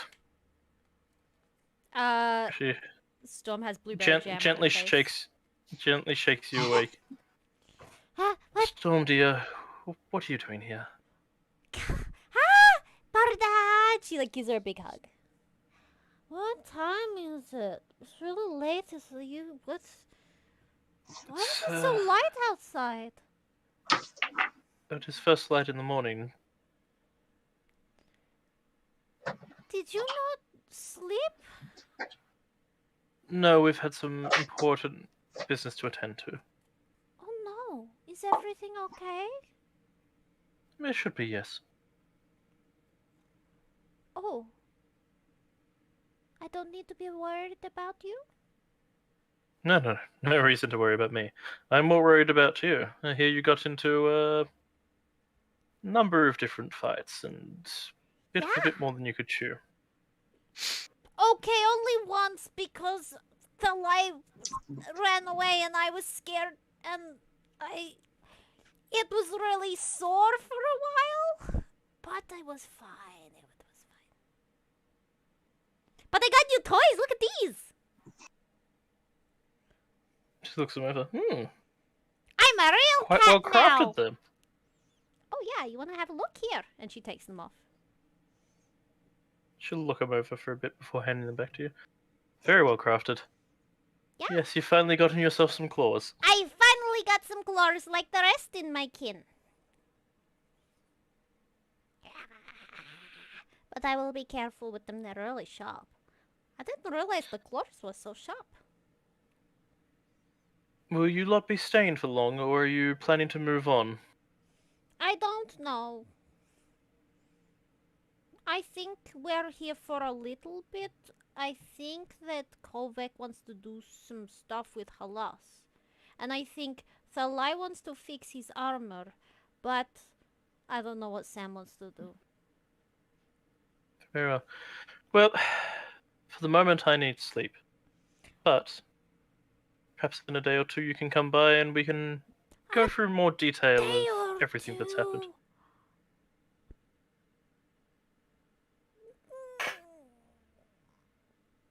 All right. Later today. Yes! You promise you'll come and get me when you wake up from your sleep? I promise. Okay. I left you a gift on the desk. I saw that. Thank you, dear. It's It's a dead fish. It's a big poo. Now, she's not that kind of cat. Furball. Just don't look in the shoes. There's a couple of smudges of blueberry jam on some of the dresses now. And the bed and the pillows and You know what? And Storm. No The comment? blankets were white. Just saying. I know what you're talking about. And Storm will take her half-empty jar with her and be like, don't forget to come and get me. I won't. Okay. And she'll run away. And then she'll come back and be like, good night. And then close the door. Alright. The child. She's young. Grogu. Oh, you meant that child. No, toast. It is your first time together back at the Xel'nari. Being able to rest. Around a nice table filled with some breakfast. Sausages, eggs, some bacon, as well as a salad. 'Cause Gotta have salad. Mm-hmm. You don't make friends with salad. You No. don't make friends with salad. Storm will pick out all the cheese and only eat the cheese. Mug will walk in with like an apple in hand and a knife and just like cutting off portions of apple. Kovac has one waffle and is eating it one square at a time exactly. What time does the quartermaster open usually? A bit later in the day. Around Okay. about 10. Cool. Sam's just like nursing a glass of milk. No, water. It's water this time. And is just not touching food. And definitely looks like they haven't slept well. Mug will pull up a chair and then looking over at Kovac go, "Excuse me, Kovac, did you happen to read the contract that was sent to you? Is everything okay with it?" Who are you and what you've done with Mug? Kovac definitely was drinking when you said that, and there was a visible spit take of apple juice, and she just goes. I'm sorry.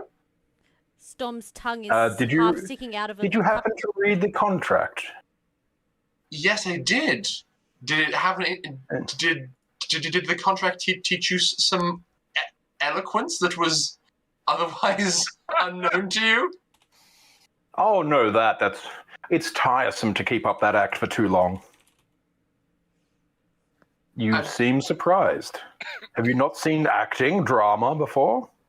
I have, but Am I not the most brilliant thespian you've ever seen? I'm beginning to feel that is more and more the case. It is a little thing I do when I meet new people. It is a great way to see how they actually are. So you lied to us. Interesting. No? What word did I say that was untrue? None. You just skipped most of them. If you thought I was stupid, then that is on you, not me.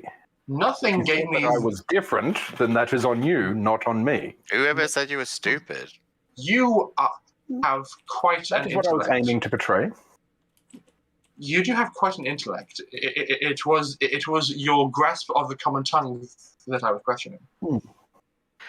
There are Look, many we've in had this to deal world with- that equate different with lesser. I wanted to make sure you were not one of those type of people. We've had to deal with Oswin for a long time. He uses too many words, so truth be told, it was a fresh of breath air way. Fresh breath. The problem there is like Sam is legit like a bit out of it. That was just me getting it wrong, but it works. I'll look across at Sam's empty place setting and just hover a plate of bacon across the table and have it land in front of him, because clearly his brain needs fuel. Sam looks at it and pushes it away. Is there pudding on the table or anything smushy? Yes, there would be jams. Okay. Storm grabs a spoon of it and flicks it at Mug. And says, "How you talk doesn't change anything! Sploosh!" Yes, I was about to say, if you're having issue with my acting, it's nothing like Storm there. Her persona is impeccable. What do you If I didn't know better, I think she was that juvenile. Storm just like sits there with a spoon. There are just like eyes like Huh? towards the others. A question mark. From one actor, dramatist to another, that is an incredible performance you have there. I have a question. I've Storm not has- seen it drop one. She's stodgily. Mug, how long is the longest con you think you ever pulled in your capacity as an actor? I wouldn't say that I con people. I do not try to get advantage from it. Well, It How is a long? gauge of people's personality. Well, how long have you sustained a character in one stint? Truth be told, I do travel quite frequently and have not associated myself with too many people for too long. This is obviously going to be a longer duration, so I thought it was prudent to ensure you didn't think that I was trying to con you. That is appreciated. But just so you know, Storm has been maintaining this persona for 3 years straight, so I'm very doubtful that this is anything more than her actual self. You mean she's actually like that? Yes, All the she's time? actually like this all of the time, yes. Storm And is very confused. you've been doing that for 3 years. I'm a very patient woman. Spoon in Ooh. jar of jam. Lick. I subtly walk behind Thalai because he's sitting taller. Just like, yeah. Just in case there's another one incoming. Who are we to really judge people based on who they say they may or may not be at the end of the day? I Unless they're have not bad. lied to you. No, of course not. They've Surely we all put a different front towards the world. You act different in private as you do around your superiors. Yes. Ooh, Is what I've done any different? no. Though you have just reminded me, I'll walk to a nearby window and just poke my arm out, and then bring it back in a few seconds later with an owl on it.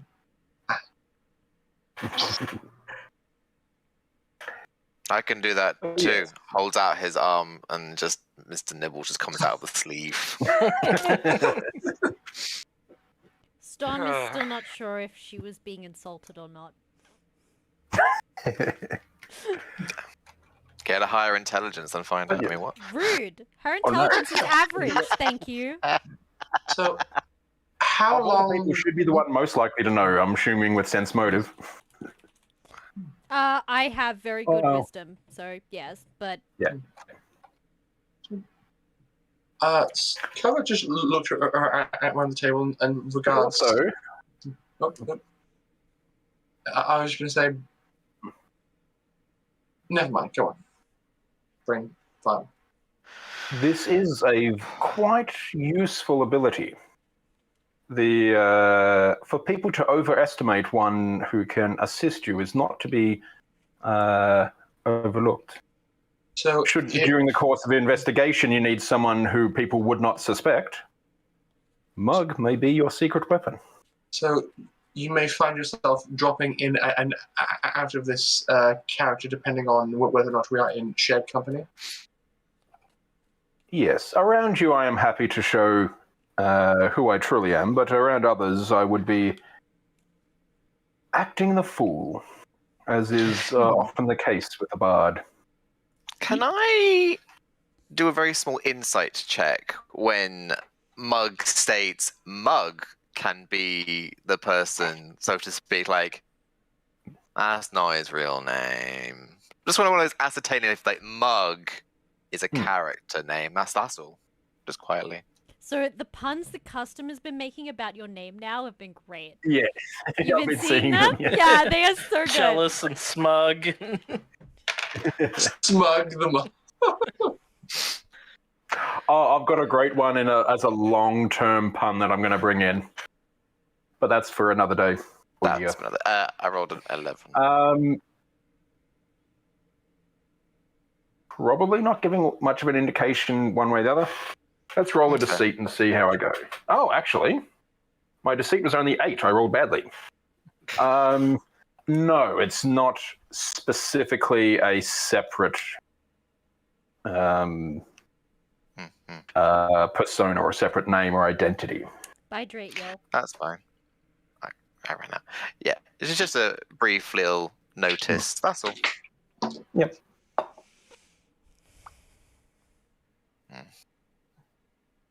What time is I'm it? still the same mug that I was before. I am now just showing a different side of myself. And also, the looks on your faces was... It brings a little bit of joy to my heart to see such surprise. It makes me know I'm doing things well. Doesn't it get really And if you can't bring exhausting? joy and laughter and levity to the world, what are we here for? But doesn't it get exhausting to talk like that? No, it takes less effort. I find it's really a lot of effort to speak in common. But then again, did you grow up speaking common? Mm-mm. No, I only learned to speak common 4.5 years ago. Well, that would be it. It's not the language itself, but your more recent familiarity with it. I suppose. Oh, and another thing, if we're being honest, I can read minds and send my thoughts to people in case that becomes relevant. Oh, I already get And this then- one. As a public telepathy, just go like this. You hear back in your head, neat. Well, I am not reading any one of your thoughts, so if you've got like message or whatever to send it back, yeah. Sam is capable of telepathy as well. Okay, yeah. I already So- guessed this as much because you were doing the ooh things to the other dude. Oh, now there's two. To poor Stefan. Very sad individual, that one. You know, There's no joy in his life. I didn't get to play the bagpipes for him. That's fine. Entirely That is a acceptable. great gift you gave him. Huh? Not playing the bagpipes is a great gift. Something he was probably not worthy of. But anyway, this breakfast looks quite lovely. Now that I am a mercenary deputy in the charged to work for the great and mighty Xel'nari forces.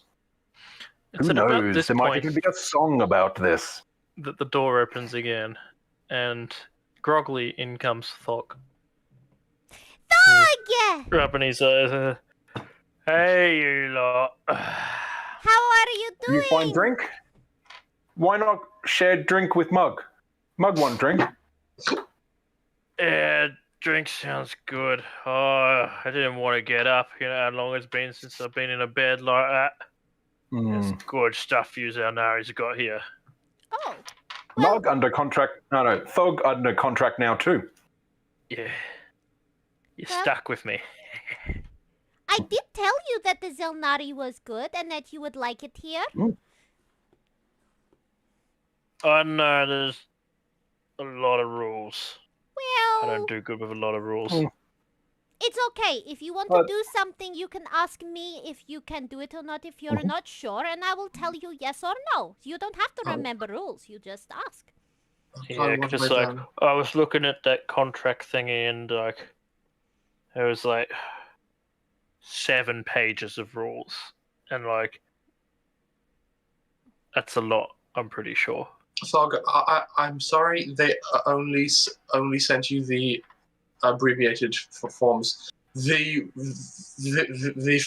full rules give you far more clear instructions. No, it's okay, Thug. You don't need to remember them. You can just ask if you're not sure, and we will let you know. And if I'm not That's sure, good. I will ask Kovac. That's good because I'm not gonna lie, I can't read, so I have no idea what any of that said. Oh, And yet you signed it anyway. It's okay. I I mean- will look after Thug. Nothing will happen. The way I see it, it's just many words to say I get to beat people up for the Xel'nari. Yeah, that's not wrong. Just think, He's got a point. if Cat can do, you can do. Do anything Cat does. Yeah, if I Yeah. can do it, so can you. Wait, is that right, Kovac?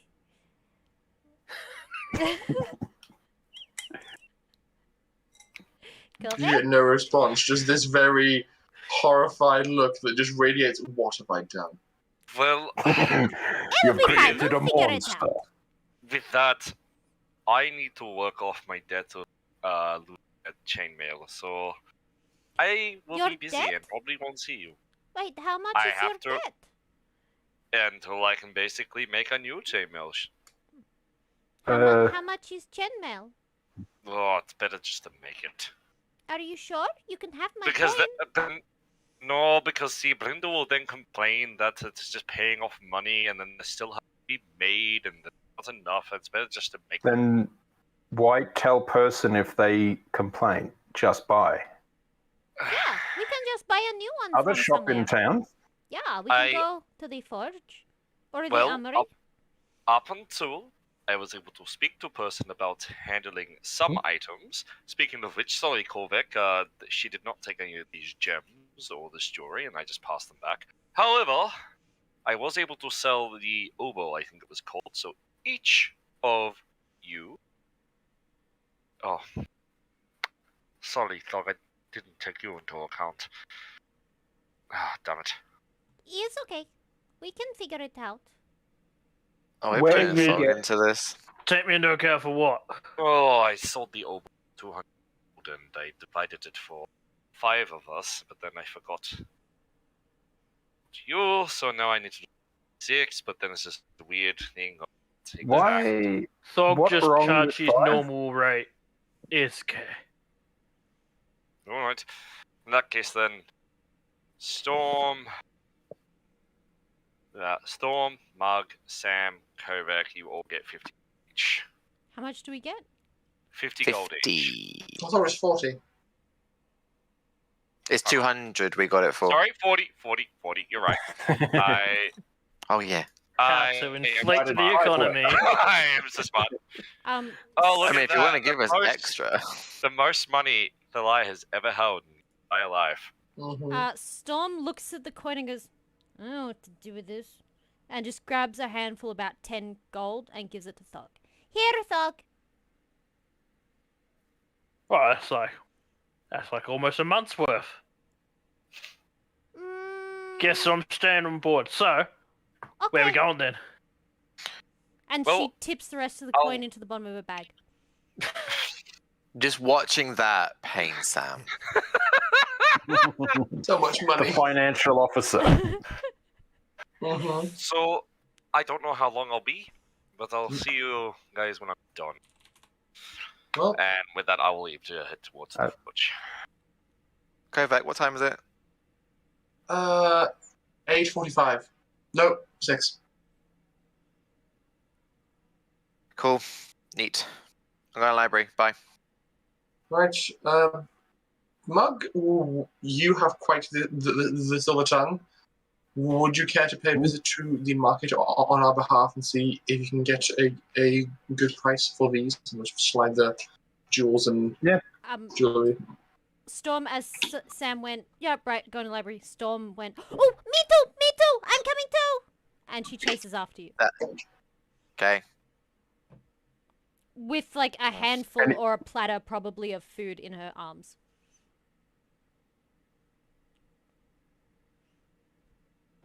Neat. Need anything else? Market? If you see anything of an interesting arcane nature, like scrolls or books, let me know. Like magic beans from the story. Yes. Sam, wait!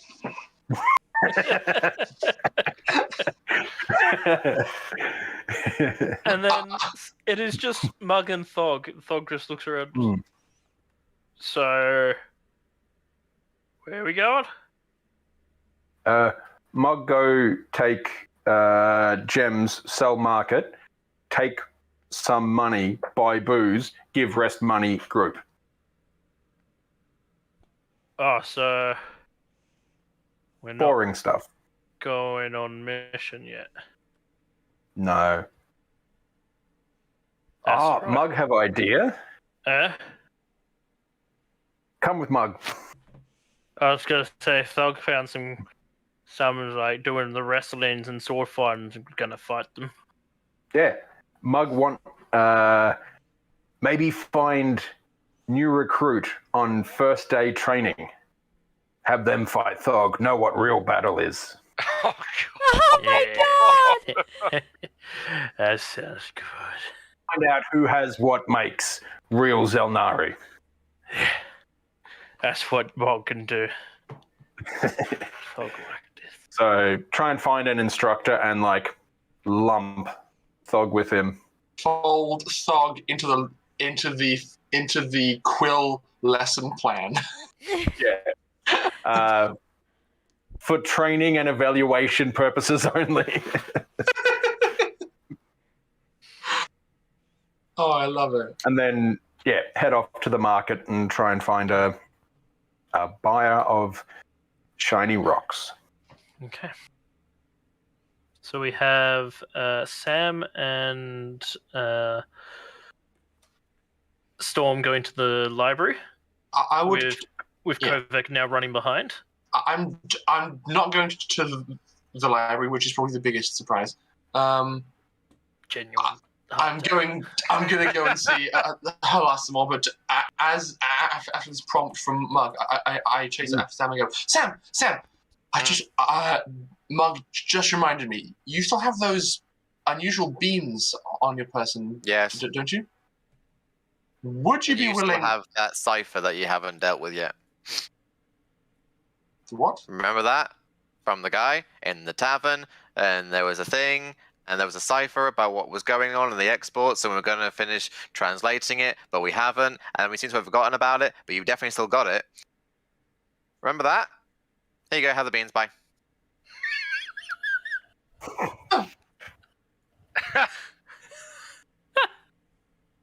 Okay. Sam's little way to remind you about that, the cipher we got from the shady tavern where remember the underground part where the prisons were, and we found all the instruments, but we couldn't finish translating it because we didn't. We couldn't really read. We didn't have the key. Yeah, the key. It's a. We got good with rolls. I think you needed Elvish to read it. Which I can read. Yeah, and then there was a cipher specifically. It might just have a bit more information. It might not be null and void now because we're not in that city. Well, it's still good to work on for potential future dealings with that city. So I will add that to Kovacs to-do list. Plus, it might also give us more information. She is also for sure going to, at some point, see what happens if she plants one of these beans. Sam's gone. And would probably find Sam to be there at the same time because he's the druid. Mm-hmm. And would be more familiar with nature-based magic than she is. So that's another thing that's going to occur. But Kovac is going to go back to Halas and is going to spend time. Oh, actually, before Halas, who pays us Barter. You don't know. Because, for jobs? well, Barter commissioned us for a job, so wouldn't Barter be the person to talk to? Okay. Kovac is oblivious to Barda having been up all night, and so is going to go and knock on her door and be like, "Hey, money, please." I feel like you get no response, or like... Give me money. You knock at the door and there is no response. Is there light coming from inside the chamber? No. Does she have a window? Yes. Yes. I will. Storm You previously. know that there are broken locks on. I will instruct Wisteria to fly around to the window, and once she's there, I will peek through her eyes and see if there's anybody inside. Okay. You find Barda sprawled out across her bed, clearly asleep, but mostly unclothed and not covered either. Seems she just basically took off her armor and equipment and just fell asleep. Okay. She was exhausted. Immediately call back Wisteria and make a mental note to pay a visit in the evening. To basically see, hey, can we have money? Because I need money to do stuff. and then I'm going to go off to have a chat with Halas. I will be asking very nicely if he can help me figure out how to fix the drift globe, while also learning how to use alchemist's tools from him. And one more thing I'm going to do just kind of towards the end of the day. It's a bit involved, but it's just like a test. I'm going to... So, what's this area? Sorry, can you mark that again? It's off Left-hand side. It's one of the training fields that you would have been training in during your time as a rook. Okay, good. So, I will probably towards the evening. Just here, by the way, is where you found the crack in the wall that the twins showed you that allowed you to sneak into the other area. Okay.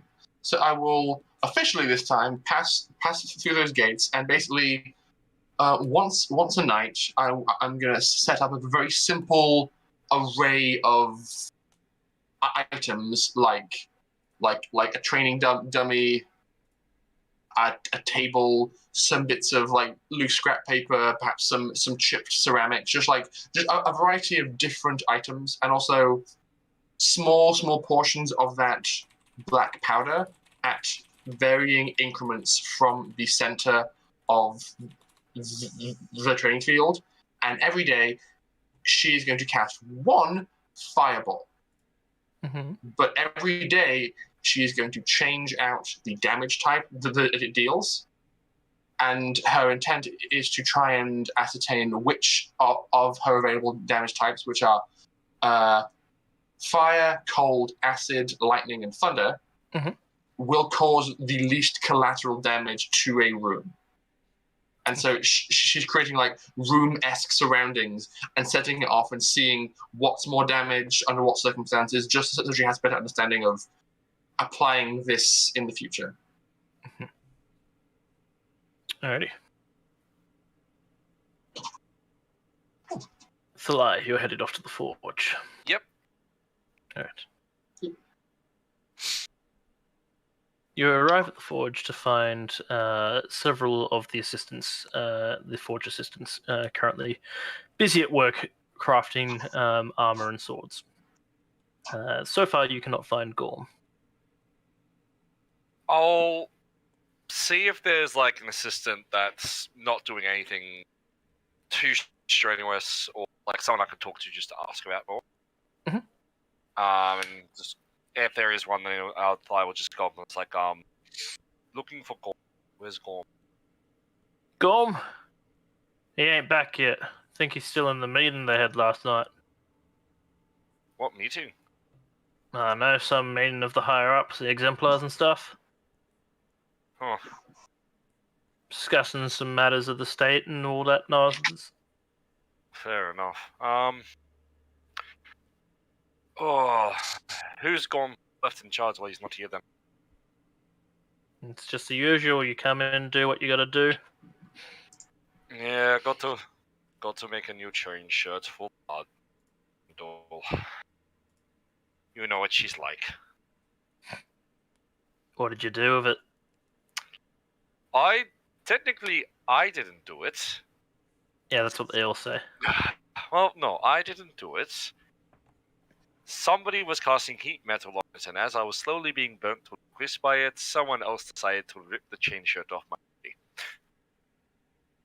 So... That's a new one. I should use that one next time. Regardless, I'm here to work. Alright, well, equipment's out the back. I know Gorm's okayed you to use it. Thank you. Tell him if Gorm comes in and he's not busy, that I'd like just to see him and say hey. Yeah, alright then. Yep. Yeah, and I'll just go out and start the work. Yeah, not a problem. Uh, Now, Sam and Storm, you were heading to the library. Yes. Yeah, Sam's more doing this to kill time than till Brindle's back. Or open, whatever. But Sam is looking on, again, animal books, And they probably discussed it before and everything, but we'll also look up books about flora. I know Kovac mentioned that she was going to do something along the lines of this, but Sam's probably had the same similar sort of thought. Considering, druid. But yeah, he's going to definitely look up animal forms, aquatic ones. Aquatic one? Mostly aquatic ones. Like obviously they've seen them around in there, but there's not like what's the inner workings and that kind of thing. Because they want to give that a go. And any book that they might be able to take out or buy or have a version or copy of, they can look out for about flora and fauna sort of situation. Idea being that, of course, Storm can look things up before she does a lick, knowing full well she'll get bored. Or try to lick the book as a substitute. Isn't there already a book that she got given by Kovac, which she can do the licking of pages? I said I'd find one, but I didn't have one. Oh, I see. No, that was part of the agreement that I could lick the pages. She would prestidigitation it. I swear I don't know it was about part that. of the agreement. Maybe in Storm's mind. But most important, it's mostly just the book about aquatic animals. Yeah, it's easy enough for you to find something like that. About half an hour of you spending time in here, you recognize the soft clunking of the archivist approaching you. So the metal on ground. You there, designated Sam? Yes, you designated archivist. Good. Correct pronunciation. Correct title. Formal. Appropriate. I must thank thee. Okay. The books that your party retrieved, quite interesting. Added to archive. Of course, original to be presented back to the Kalashta. But additions always welcome. Appreciated. So, favor, owed. Call on anytime. Thank you. I have a favor I need. No. I just wanted What help is it? finding a book. That's not favor worthy. That is asking where you may find something that would not count as a favor, Storm. Oh. Well, Mr. Metal Archivist person, please, sir, can you help me find books that have this writing in it so that I can learn to read it better? I want to learn more about it. It's primordial. Have I been told that that's primordial, or is that something? No, I wouldn't have seen it before. I think Kovac may have mentioned it if she knew, because you were in the Storm- weird book cafe with us. Storm isn't fully aware of what it is. And I don't know if you knew what language it was. You did. That's the thing. We don't know what You don't know what language it is. Yeah. It's just that she could read it. And so could I with comprehend languages. But does casting comprehend language tell you the name of the language, or just that you can read it? Just that you can It read just it. allows it, it just makes it comprehensible. Okay. As if you were reading your native tongue. Designation of language and script, primordial. Ancient. Primordial? Not well known. What does that Correct. mean? This way. Okay. Just do books, don't do crime. Bye. And he starts taking you down the different aisles, and they just every now and then stop. We have a buy rate, by the way, guys. Oh, wait, what? Climber. Buy rate. Wait, what? I didn't see. That Jingle was a while back. Jingle my. Words. I'll pay it. I've got like 12 screens open right now, so. I just did something very dumb. I just poured water into a cup that had milk in it. Yep. You get more. Good job. No, that's It won't- disgusting. No, just no. More milk. Lovely. So, as they are walking back and forth down the different aisles, occasionally they stop, scan over the different books, and then float one down to themselves and hand it to you. All in all, he ends up giving you 5 different books that are all written in Primordial. The whole time she's like, I didn't know I could read this, you know? I discovered it by accident. I was looking through the books in a bookshop cafe that was in the big city. It was kind of weird, actually. Like, who drinks coffee while they have... I was not drinking coffee. I was drinking milk. I think the others were also drinking wine. Or maybe it was whiskey. I don't really remember, but I remember there was tea?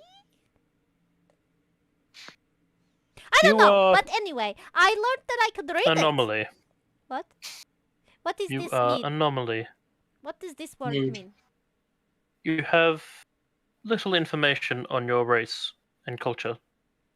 Would I you have? care to be subject? Catalog. Would like to add to catalog. Wait a minute. I think Kovac said something to me once before similar to this. You mean you want to... Okay, let me just clarify what you mean by subject. You mean you want to ask me questions, or you want to observe, or you want to do experiments? Because I don't do experiments. They're kind of weird and creepy. That's Kovac department. But I will answer your questions if you have any. Correct. All 3. I will say yes to the first 2, maybe the third if you ask me again first.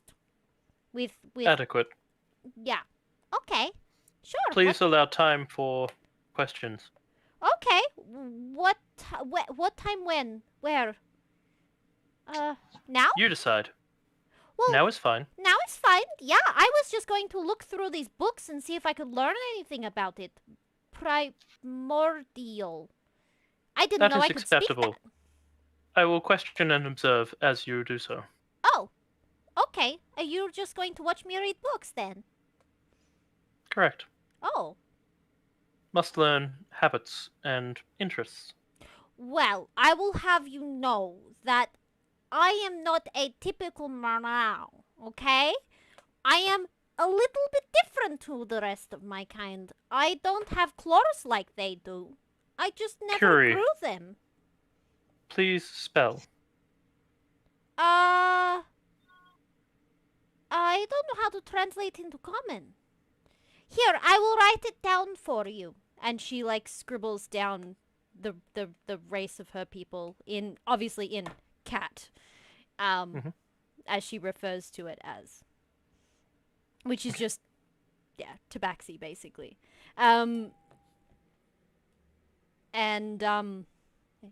It is pronounced meow. Intriguing. And the archivist will spend the next several hours, if you allow it, questioning you and observing how you react to different things. Will occasionally walk past and poke you or prod you or spill water on you as experiments I mean, to see how you react. I feel like the experiments she might occasionally be like, hey, what did you do that for? Ow, what do you... just like general reaction. But in general, she's happy to chat. I imagine that quickly changes when he clicks his fingers and a fire lights and he goes to move it towards your fur. she bristles up and does the big like cat thing, like all fours, arched back and bristled tail. No! Intriguing. Adverse reaction to fire. Much like other sentient creatures. Oh I my love him. gosh.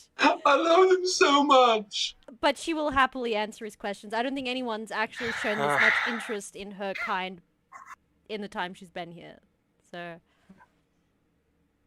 if Sam is eavesdropping, let me know what Sam might have tuned into questions wise, and I will private message you.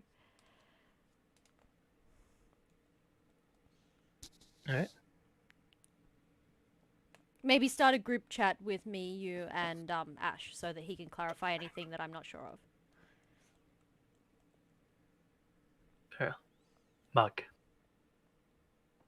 you're heading to town, Mm-hmm. into the market district. Yep. Is there anything in particular you're looking for, or just having a peruse? Have a bit of a peruse to begin with. See sort of the layout, what sort of merchants and that are in the area. Most of the stalls seem to be general goods, fruit and vegetables. There's a bakery stand. A lot of it is just general common goods. There is a single stand that is selling jewelry and other fine garments and more aristocratical or higher end goods. Other than that, though, there is no weaponsmith or armorsmith out in the town here. There is a blacksmith who is offering his services for repairing tools or reshoeing horses or anything like that. But it's a very fairly basic generic market area. You do notice that there are several stalls that are empty at the moment. Based on your knowledge of the area and trade routes, this is pretty common this time of the year. That trade will probably pick up later in the year. Highly irregular, but what I cooked for dinner isn't sitting well with me, so I might actually have to duck out of this game a little bit earlier. Oh, okay. So That's I'll be fine, but Are you yeah. Okay. Okay. I am okay, I'm just really not sitting well. That's all right. If you need to tap out, that's totally okay. Life always comes first. Yeah. Indeed. We can always go over that later. Yeah. That sucks. Hope he's okay. That's all right. All right, so we've pretty much touched on what everyone is doing. The question that we've got to ask is, how long do you plan on staying here? Because that Maybe very much determines on how much downtime and training and learning that you can get up to while you are here. Well, we don't have any clear designations as to where we're even going next, do we? Yeah. So we probably another... Yeah, so I was thinking maybe another 2 days. We have this one as like the touch base, do the small things, then maybe the next one to look up where we're going, and then the third one to then make plans. I don't know what the people think. Well, The question is, how much will it cost, and how long will it take for Kovac to get trained in how to use alchemy tools? For you to become fairly competent in it, it would take him probably about a week of training you fairly consistently. Okay. Which is about how long it would take you to make a new set of chainmail as well, by the way, Thulai. Yep, I was just about to ask that. And how much would he charge in terms of required resources for training purposes? For training purposes, not too much. In fact, I don't think you would charge for that in regards. But if you were to actually go ahead and make potions whilst doing the training, then he would charge just basically basic materials. Okay. But he can take you through the methods and everything pretty easily. Okay. Well, then I would dedicate my time to learning that craft. Mhm. And yeah, if it takes a week and that's how long it takes for that too, then that's perfect. Mm. One thing that is kind of relying a bit on Mug, I've realized that we have 10 pieces of miscellaneous formal wear. And you just mentioned that there was someone who sells clothing in the market, including fine goods.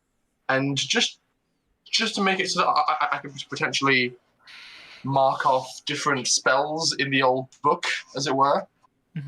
So assuming Mug is able to get a decent price for the jewels and is also able to maybe sell the formal wear. I've got some jewels as well, I just realised, unless these are the same jewels. I marked down 250 gold as well. Oh, no, I've got the 2 rubies, 1 sapphire, and 1 diamond. Then you I have have a bottle of wine. Well, I could potentially sell, give us an offer. I've got a bottle of wine. I've got a bottle Yeah. of wine.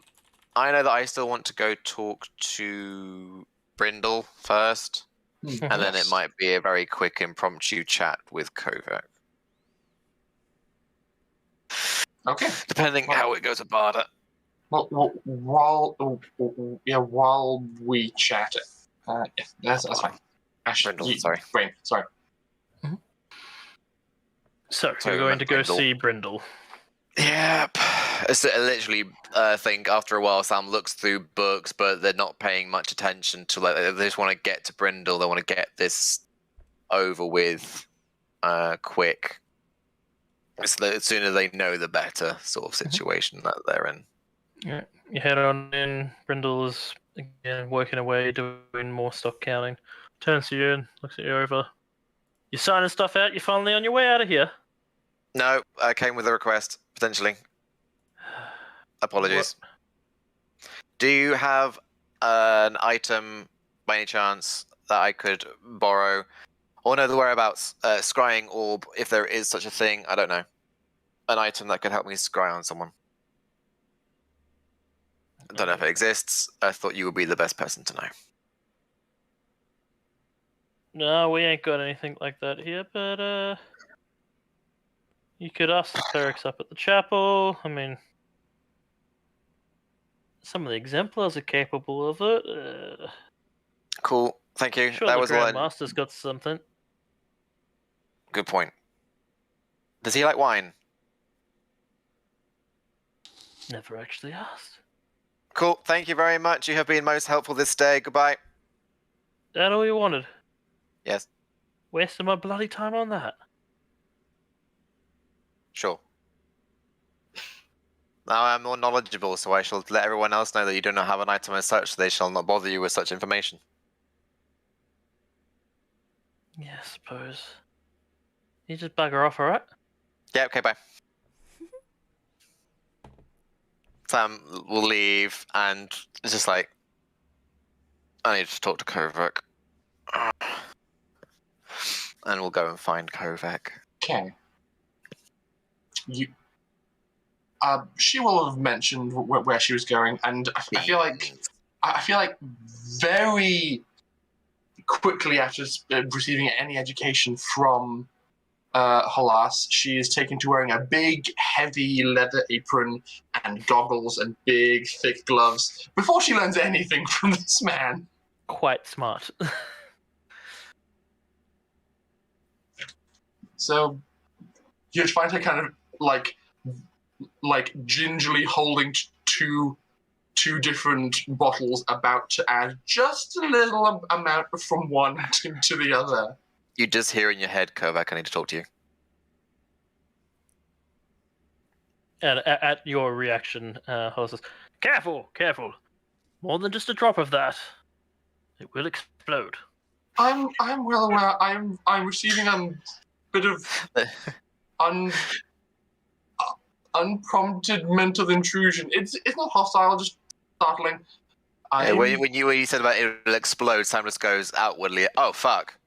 Because I think I have to see you to be able to do that, so I would kind of be in the area. So I put them down, turn to the open doorway, and I see you standing there. As Hi. you turn, Hollis goes, "On the other hand, what would happen if we mix all of it?" No. That's And that is... But really, it would be a curious experiment. For another time, though. Outside. Don't worry, outside. I fear for our collective well-being and that of Philip, as I'm taking responsibility for you on his behalf, which is a very strange thing to say. That reminds me, where is that boy? I've got a transmutation potion that I want him to test. Oh, goody. Sam, how may I assist you? Private. Excuse me, I'll pull the goggles off and have big red rings around my eyes from the tightness of them. Hollis is going to do the same, and he steps out into the hallway. You hear him going, "Philip! Philip! Where are you?" And he walks off dangling a potion. I don't like this. I love this as an onlooker. I fear for Philip. Mm-hmm. Okay, so we find. He may be slightly senile. He's been in that mirror for a long time by himself. I wouldn't call that senile. It's more like a weird Stockholm syndrome where you're just used to talking to yourself, and therefore there's no concept of like other people's personal spaces. So Storm. It's a mage tower. We find a nice quiet reading alcove near a window.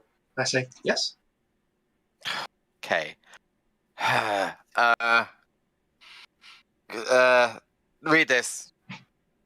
And Sam will hand you the secondary letter that their mother gave them. Okay. Which was basically sister on the run, in danger, being chased by baddies.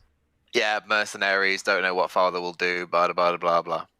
Okay. I make sure that Kovac does not see the first letter. Only this letter. There's like family and noble names mentioned as it's being not in this. In this one, there will be like one noble name, I believe. Yes. If a marriage to such and such doesn't go through, bad things will happen. Yeah. Can I extrapolate based on my knowledge of the Weatherby trading empire and this other name, an area in the world in which this might be occurring? No, a surname was not presented. It was only the person's first name. Oh, it's just a first name. Okay. Oh, my apologies. Yeah, it's just the first name. This is one of those small secret tips. The first letter had a surname that you could have gone off, but that is not what has been presented to you. Okay. Sam made sure that there's no one around. They can lock the door, sort of situation. Like Sam is like on edge. Still bags. You still haven't seen them eat anything. Just. I'll read it, and then I'll take the time to actually try and read Sam. Yeah. Off. Yeah. Very again. Like sat down, twiddling fingers, thumbs, like sticking hand. Like when someone sits, puts their hands like in between their legs, but they're still kind of like fit, like these very, very twitchy. So, I need to know where my sibling is, and I don't know how to do it. But I can't ask anyone to look into this for me. I need to do it myself, or I need you to do it. The level of magic required for such a long-range investigation is a little bit beyond me, unfortunately. Fuck. Okay. Fuck. How long? Give me a few months. Months. Okay. That's not. I need to do a lot of research. We have the resources here, but I'm not skilled enough to attempt that kind of magic. How does scrying work? If someone casts it, can they cast it on me? I believe that it requires knowledge of the individual being looked at. You know what? I don't want to be too dodgy about this. I'm going to roll Arcana and see what I actually can say. That is a dirty 20. Yeah, you'd be fairly familiar with the inner workings of the spell. Not capable of doing it yourself, but you know the concept behind it. Yes, okay. But can someone cast it, but so I see where they like the other person. I'm asking Kovac this, of course. Yeah. So it's not like if you cast it, you would see, but I need someone who can cast it on me so I can see. I don't know if that's how it works. There's one workaround that may be able to work. If we can obtain a scroll of scrying, I personally would much prefer to retain such a scroll for my own scroll use cast from scroll later. But if it's dire and you have to know now, we could find a scrying scroll. I believe I would be able to understand that enough to cast it. Do you think you could? Yeah. I can't let anyone else scry on them. Okay. They can't see them. Not even me? I trust you, so you can. Right. There We're are reasons. in a wizard tower. Ash, do I know where Halas leaves his spellbook? Yes, you do. Okay. Oh my And he falls god. off the side of his lab. If he's just running around going, "Here, Philip," with the potion, he's clearly not distracted. So I'm going to say, we might be able to try something. If need be, we could ask if someone could transcribe the scrying spell from a book onto a scroll. But creating Okay. scrolls is time consuming and resource intensive. That's But- cool. I know where Halas' spellbook is, and at the very least, I can see if he has that ability, and then perhaps we could ask him to create a scroll for us while we're off on assignment. Mm-hmm. Cool. Thank you. Please don't tell anyone about this. I won't. Would you rather stay here, or shall we both go and? I think it'll look odd if I'm coming with you. Yeah, Okay. it'll look. Yeah, I'm not. Yeah. I leave this enclosed reading nook, go back into Halas' chambers, and just walk over to his spellbook and kind of flip to the more advanced section about halfway through. Sammy, you I'll following keep a lookout. Kovac? Yeah, I'm following Kovac. I'm keeping a lookout for her. The moment Kovac touches the book, Oh no. you hear a crack. It's the smell of brimstone, and Kovac disappears. Oh, Kovac, Oh. you touch the book, and in a moment, light flashes before your eyes, and you feel the sudden feeling of falling, of wind rushing up to you. As you look about, you are outside, about 50 feet up into the air, oh no! over the moat outside. Yeah, that tracks. You He didn't give me plummet. consent to look at his book. You Yeah, plummet just looking into at- the water of the I moat. can't believe Kovac hasn't learned not to touch magical items. I yet. just turn around, looking out for things. Turn around. I don't think it's coming, Kovac. I've Okay. copied spells from his book before, just I'm guessing he consented each time. And by touching it without his consent, a security measure is kicked in. I presume Yes. you're correct. Mm-hmm. Well, just come back and breathe underwater. I'm guessing if it's not too far away, I'd hear the splash. No. Kovac is at the south gate, so quite far away. Can you ping it on the map? That's Yeah, it's okay. like, so you're here, Hmm. and then Kovac would have felt like here. Oh yeah, Oh, Sam's gonna literally have no idea and be like, I mean, I assumed it was like the north, like the moat off the map to the north, or is it? Well, actually, going by distance, actually, it would have to be off to the north, just by distance. Okay, All right.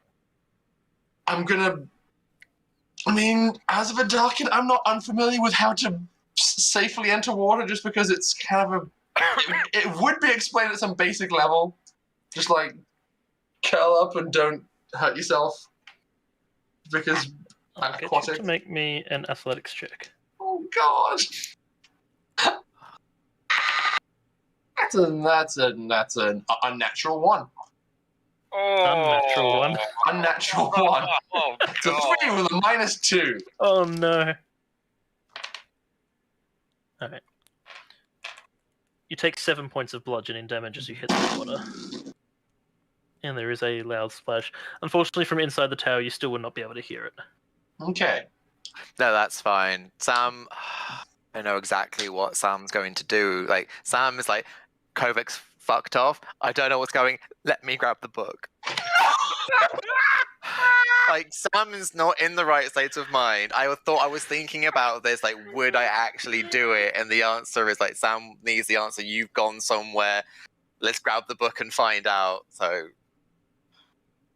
And a click, you suddenly vanish. Appear 50 feet up into the air and feel the sudden lurch as you falling. You come tumbling down. As you tumble, you can see that something is breaking the water below you. Oh no, I don't break the water. Oh, you're staying under? I sink to the bottom and walk to the edge. Okay. Just out of water. because I looked through a book earlier about aquatic animals. What aquatic animal have I learned about out of curiosity? You would have learned about a number of different fish, possibly also a reef shark, and some octopus and squid and stuff like that. A stingray? Octopus! Sam's gonna quick, like, if I've got time to wild shape into an octopus. Like, better fucking work. And Shit just yourself. like streamline yourself down into it. Get you to make me an acrobatics Or would I check. actually think about that? Oh. Sure, they get to make an acrobatics check. No, I don't know if I'd think. Actually, I'm trying to work out if I'd actually think about that as a thing, or this is a sudden fuck moment. This is more for roleplay purposes. I'm going to do a quick intelligence check to see if I actually turn into anything. Oh, that. Where's my character sheet? Oh, that's 14. So do you So think you get up enough to do it? So I'm happy either way.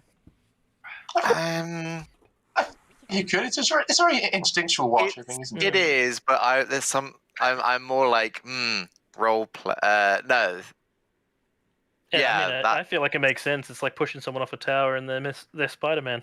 It's the only way they're going to swing. It'll be octopus or reef shark, one of the two. I'll get you to give me an acrobatics to see if you can position yourself correctly to Yeah. enter the water properly. That's a 10. Oh, I have to go for the acrobatics of the octopus. Give me a moment. I have a box key. Was it athletics or acrobatics, did you say? Acrobatics, please. Oh, okay. And I go with the physical of the animal if mine's higher, do I get to choose? No, physical of the animal. Yeah, that's fine. It's Intellect of your own, 12. I think, is how it works. Yeah, it's either a 12 or it's a 13, but it's a 12.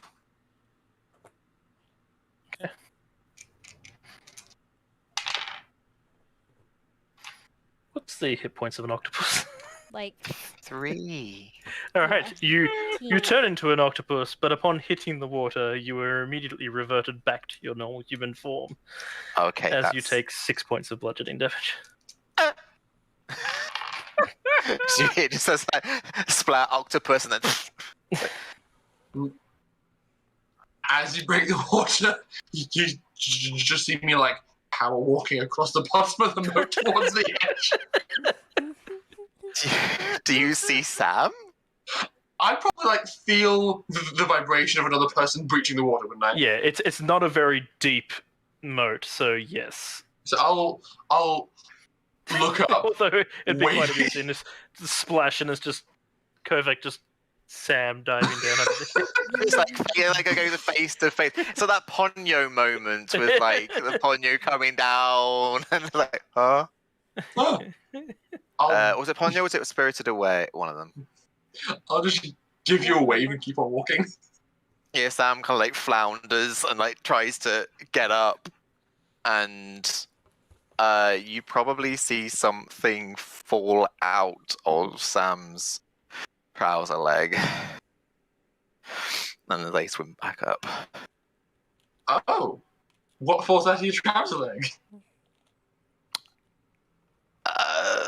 It depends if you grab it or go for it, or if it. I don't even know if it floats. Give me a moment. I can't tell you. Yeah, so yeah. Oh, okay, yeah. It it's it looks kind of foamy and phallic shaped. Okay. Yeah. And I think it floats. I don't know. Probably if it's foam. I love that Kalad's just coming. He's gonna have no idea what's going Yeah, he's gonna have no idea. It looks we're not phallic telling shaped, him. and it's kind of like floating, bobbing sort of See, I've situation. guessed what's going on a while Is Sam wearing ago. a packer? Maybe. Okay, yeah, I have no idea what's going on. Oh my god! I love And I it. just Storm doesn't know. I mean, Stream, are you able to help me out? You guys? Stream chat? Kind So I enough? just saw custom went Sam slam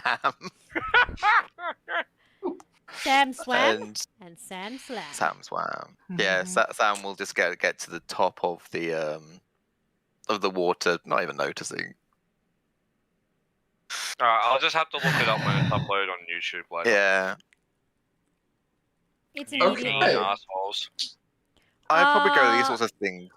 They got teleported out of Halas's private study when they touched his Yep. magic book. Yeah, I know landed- about that. Yep, and then a phallic-like object, foam-like, Sam turned into came an octopus, floating out of his thinking, pants. yeah, then hit the water, busted out of octopus because it's only got 3 hit points because it's only a standard small octopus. Yeah. Went down big water, went back up, and a phallic object kind of fell out of their trouser leg. They wear baggy clothing, Okay.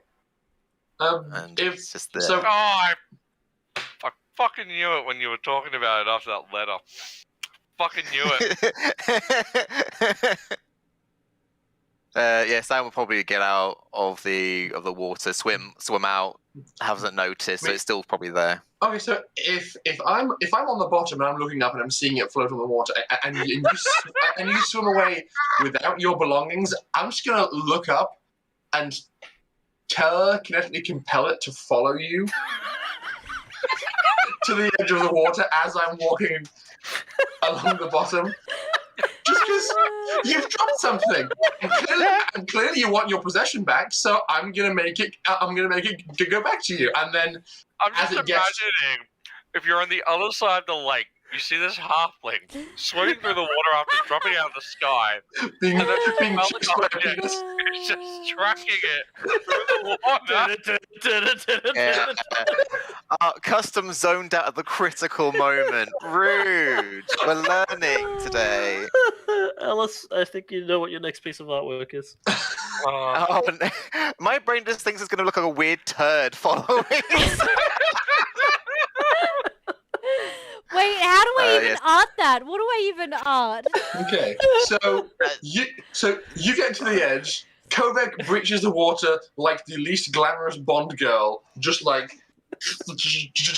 throws her mohawk back, and there's just a spray of hair as it gets out of her face. She crawls up onto the bank of the water, and doesn't seem to be catching her breath at all, and just like looks at you and the item, and Sam's just huddled and is just wet and is just like hasn't noticed and just like, can you dry me off, please? sure, but I think you dropped this, and it just What? floats out of the water into your field of view. Sam's eyes widen and immediately just goes to try and snatch it. Like, fuck! Sorry. Yep. The invisible hand let's go. And This is what is that? an egg. Fuck. No. That's a very unusually shaped egg. What creature laid it?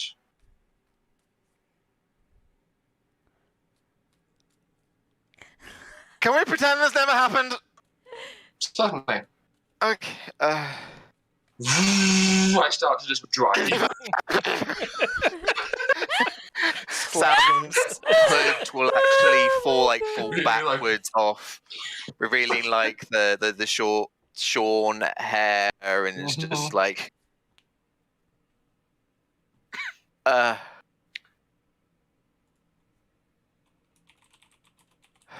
So, okay. Not really discreetly puts it back down their trousers and positions it in a very particular area and just like. So that might be the reason why I can't let anyone else scry on my brother.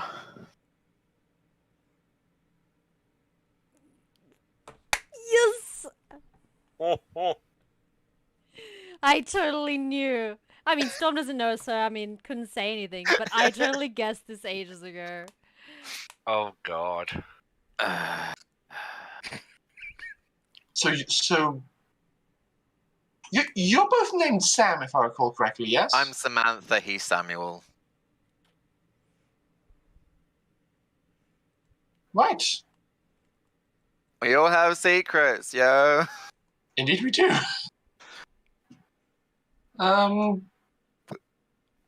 So, like, as she's talking, Kovac will gesture over herself, and when she dries everybody else, it's very unceremonious, like hair dryer noise. But when This meticulous care. when she does it to herself, it's like all the water just immediately evaporates and just like waves of steam just roll off her shoulders as she carefully dries herself.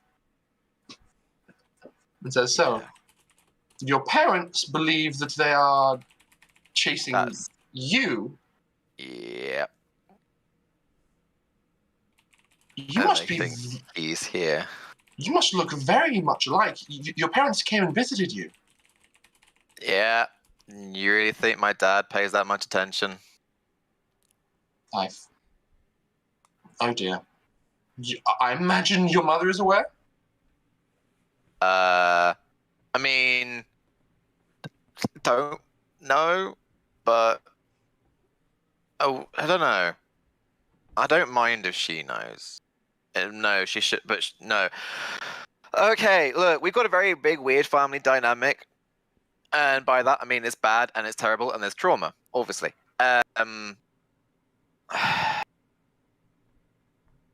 Yeah, they think he's here, and I'm out there. And now, yeah, this is why I can't let any, like, officials scry on Sam, because I don't know what he's going to be dressed as or look. Yeah, I see. And yeah.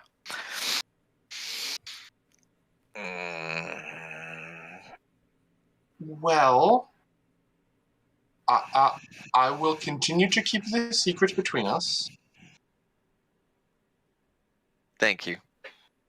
I don't know what happened if they ever officially find out that I'm not the person who I say I am. That could be fun to deal with. It's not going to be fun to deal with. That would be very. Kovac sits back a bit and does the whole gets the math lady face as just like pages and pages of official paperwork just flash across her mind, and she goes, "What?" And she just ponders, "What are the penalties for lying on a Xel'nari admission form?" Should we just go back inside now? Yes. How do you feel about this wall? I was planning on teleporting past it. I can walk. Oh, we got raided. We did. Wait. Oh. I Quick stopped save. paying attention for Gaming. 20 seconds and we get raided. Holy shit. Nice. If you came in a very weirdly pivotal character moment. Yeah. Oh my gosh. Welcome, now you realize why. Yeah, thank you. But just before we play part, I won't leave you alone. We're more together. Thank you. As they walk, Sam just says, "If we have to camp, can I sleep with you now?" Of course. The lie is naked a lot of the time. It's very uncomfortable. Why do you think I censored him? Yeah, I know, but I couldn't keep up the whole thing of not sleeping in the same room as the guys. Ugh. You realize throughout all this, Sam's voice, tone hasn't changed. Halflings, their voices are weird, high pitched and not high pitched, but deepish for just yeah. Cool. Can I ask what happened to cause you and your brother to flee? My dad. It was just he is intolerable, Look. or did he do something? All he cares about is business. Okay? Seeing people as assets. Children, firstborn, son, gets thrown off to the Xel'nari. Looks good. It's happened for generations. Then you go back, you do the business thing. I was the firstborn, technically, a few minutes, whatever. But, can't send a girl out, so fuck that noise. Can't be fucked with that. Sam never wanted to do this. And who in this day and age, the whole thing of the men are the ones who goes off and do this. Why can't someone else, take the reins and go forward and be like, fuck you? And they told me I couldn't do this, okay? So I did it. I'm being decent, but it's a lot harder. And I didn't want to get married off because that's gross. Absolutely. So we thought it would be easier, just switch us. And then after that, we can all both go out. And then Dad was immediately, well, the lad's been shipped off. So let's get the girl married. And then they kind of crumbled, but Sam was taking care of himself, and now there's mercenaries, and if Dad finds out, he's gonna fucking flip his shit. And he knows where you are, and if they find Sam, then your father will come and collect you and drag you off to get married. Yeah, I'm not about that. I don't see why you would be. But that seems we've just highly illogical. Statistics, there's... Here's the...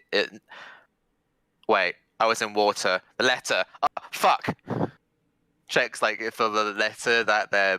her... I can say that now.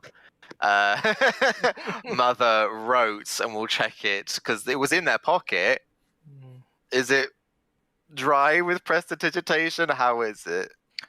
It is quite badly damaged from the water. The ink has run a little bit, but with prestidigitation, you could probably still preserve it in at least some kind of maintainable state. Ah, fuck. Fix, please. Fix. I must have done this a fair few times for documents in my time. So it's just like two halves of a laminator going over this paper, forcing out all the moisture in as linear fashion as I can. Yeah, it's mostly because Sam was going for the name of the family that Samantha. Oh, gotta get these things right instead of just saying Sam. Was to be married off to, and the whole literally Dad literally sees this as assets. It even mentions here she was going to be married off to such and such name. I can't remember. I'll check back the footage. Armand, and then even down here. It's a bit scribbled out, but there was another name that he was planning. He was still planning to marry him off. God, he's planning to marry both of us off regardless. Okay. Do I clock any family names from the first letter? Looking over that, would you know? Because there was only the two names. It was the Armand name, which was the first one, and then the secondary one, which isn't as prominent. It's just more oh, maybe this young lass. No, it's probably not. I mean, you would recognize the name, His Lordship Wilmont, as the King of Namara, which is the Human Empire, a bit more to the west. All he cares about is fucking business. He never wanted to know what we wanted. So, is that west towards the mountains where Salai is from? Yes. Okay, so in between the mountains and where we are? Yeah, so its borders basically stop just before the Xel'nari territory. Okay, that's not terrible. A really big Empire then. It covers a large lot of land, yes. So that means that if your brother fled on foot, or perhaps caught carriages, how long has he been on the run?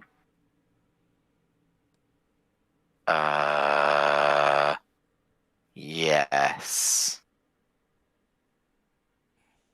Just It's been about 3 It's years. been 3 years. At the same time you've been here, 3 years. A lot's happened. We don't regularly like chat, send messages and things, but I didn't know if he'd gone back or something, so I could have been longer, could have been less. Yeah.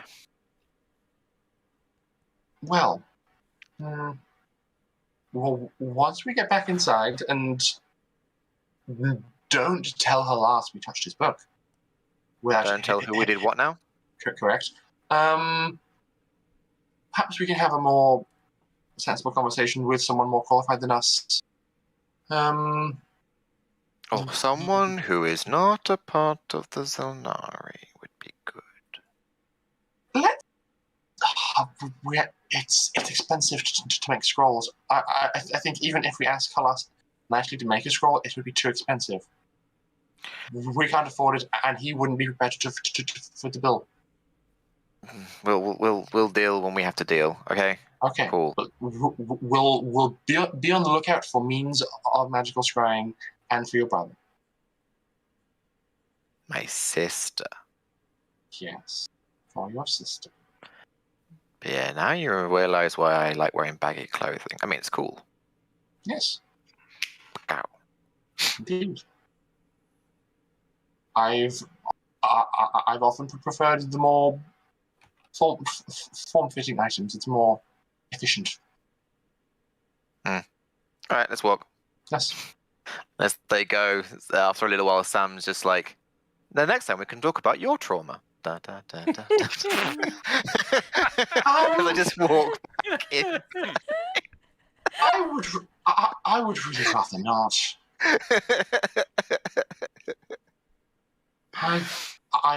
I went through a lot in my time on the beach before joining the Xel'nari. It's not really all pleasant memories. Oh, I never said when next time was, but you can talk to me if you want. Girl to girl. And you can too. Thank you, Kovac. This is awkward now. Let's go. I'm hungry. Okay. I haven't eaten like all morning. I floated bacon towards you. Whoa! Bacon! Francis! Yeah, just pops it out, and like you can call that done. I don't know. Mm-hmm. We walk off around the entire The perimeter sunset. of the castle, get back to the front gate, and make our way back inside, and apologize to Halas for our spontaneous absence, and get back to work. And on that lovely reveal, we will end tonight's session. Okay. That is cute. So Welcome thank to you everyone Sam's who has joined us. Secret. Yes, it's a big reveal. For everyone who has just joined us and you are curious, I suggest going back to watch. It has been interesting. Needless to say. But thank you all for joining us. Thank you for the raids and for everyone who has followed. Oh my gosh. We will be continuing our game next Sunday at the normal time. 7 o'clock but- AEST, which I'm sorry is really shitty time for a lot of people. But we're Australians, so that's what happens. Except for Sam, Yes. or Oddie, who's not. Okay. That one. He's in Hi. in the UK. But if you want a more spacefaring adventure, then on our Tuesday nights we have Mr. Rory, who is below Sam under here. Did someone say trauma? Oh God, come on, man.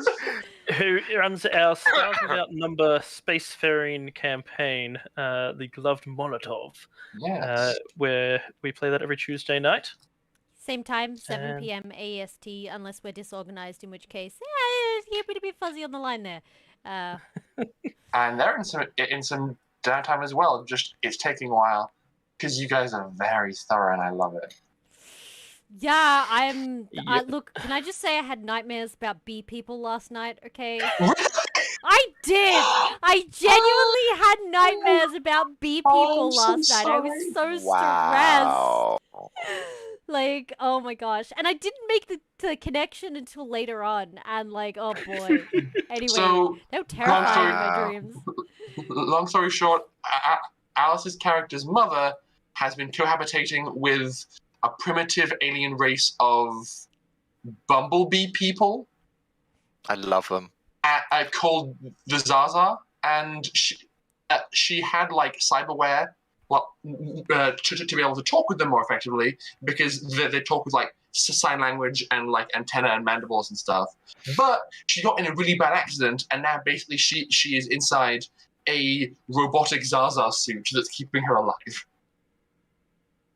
And Catalina, Zaza woman?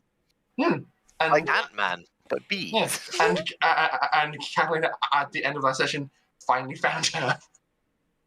Yep, it was a very awkward, heartfelt moment and all of the feels.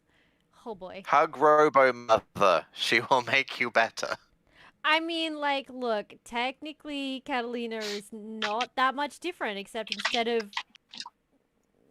of like machine metal, she's organic metal. So that's a thing. Yeah, yeah. Anyway, that is Tuesday's session. All right. We're at that time of the night where we need to raid someone. Yeah. We do. Hey. Who we read? Yeah. Who's about?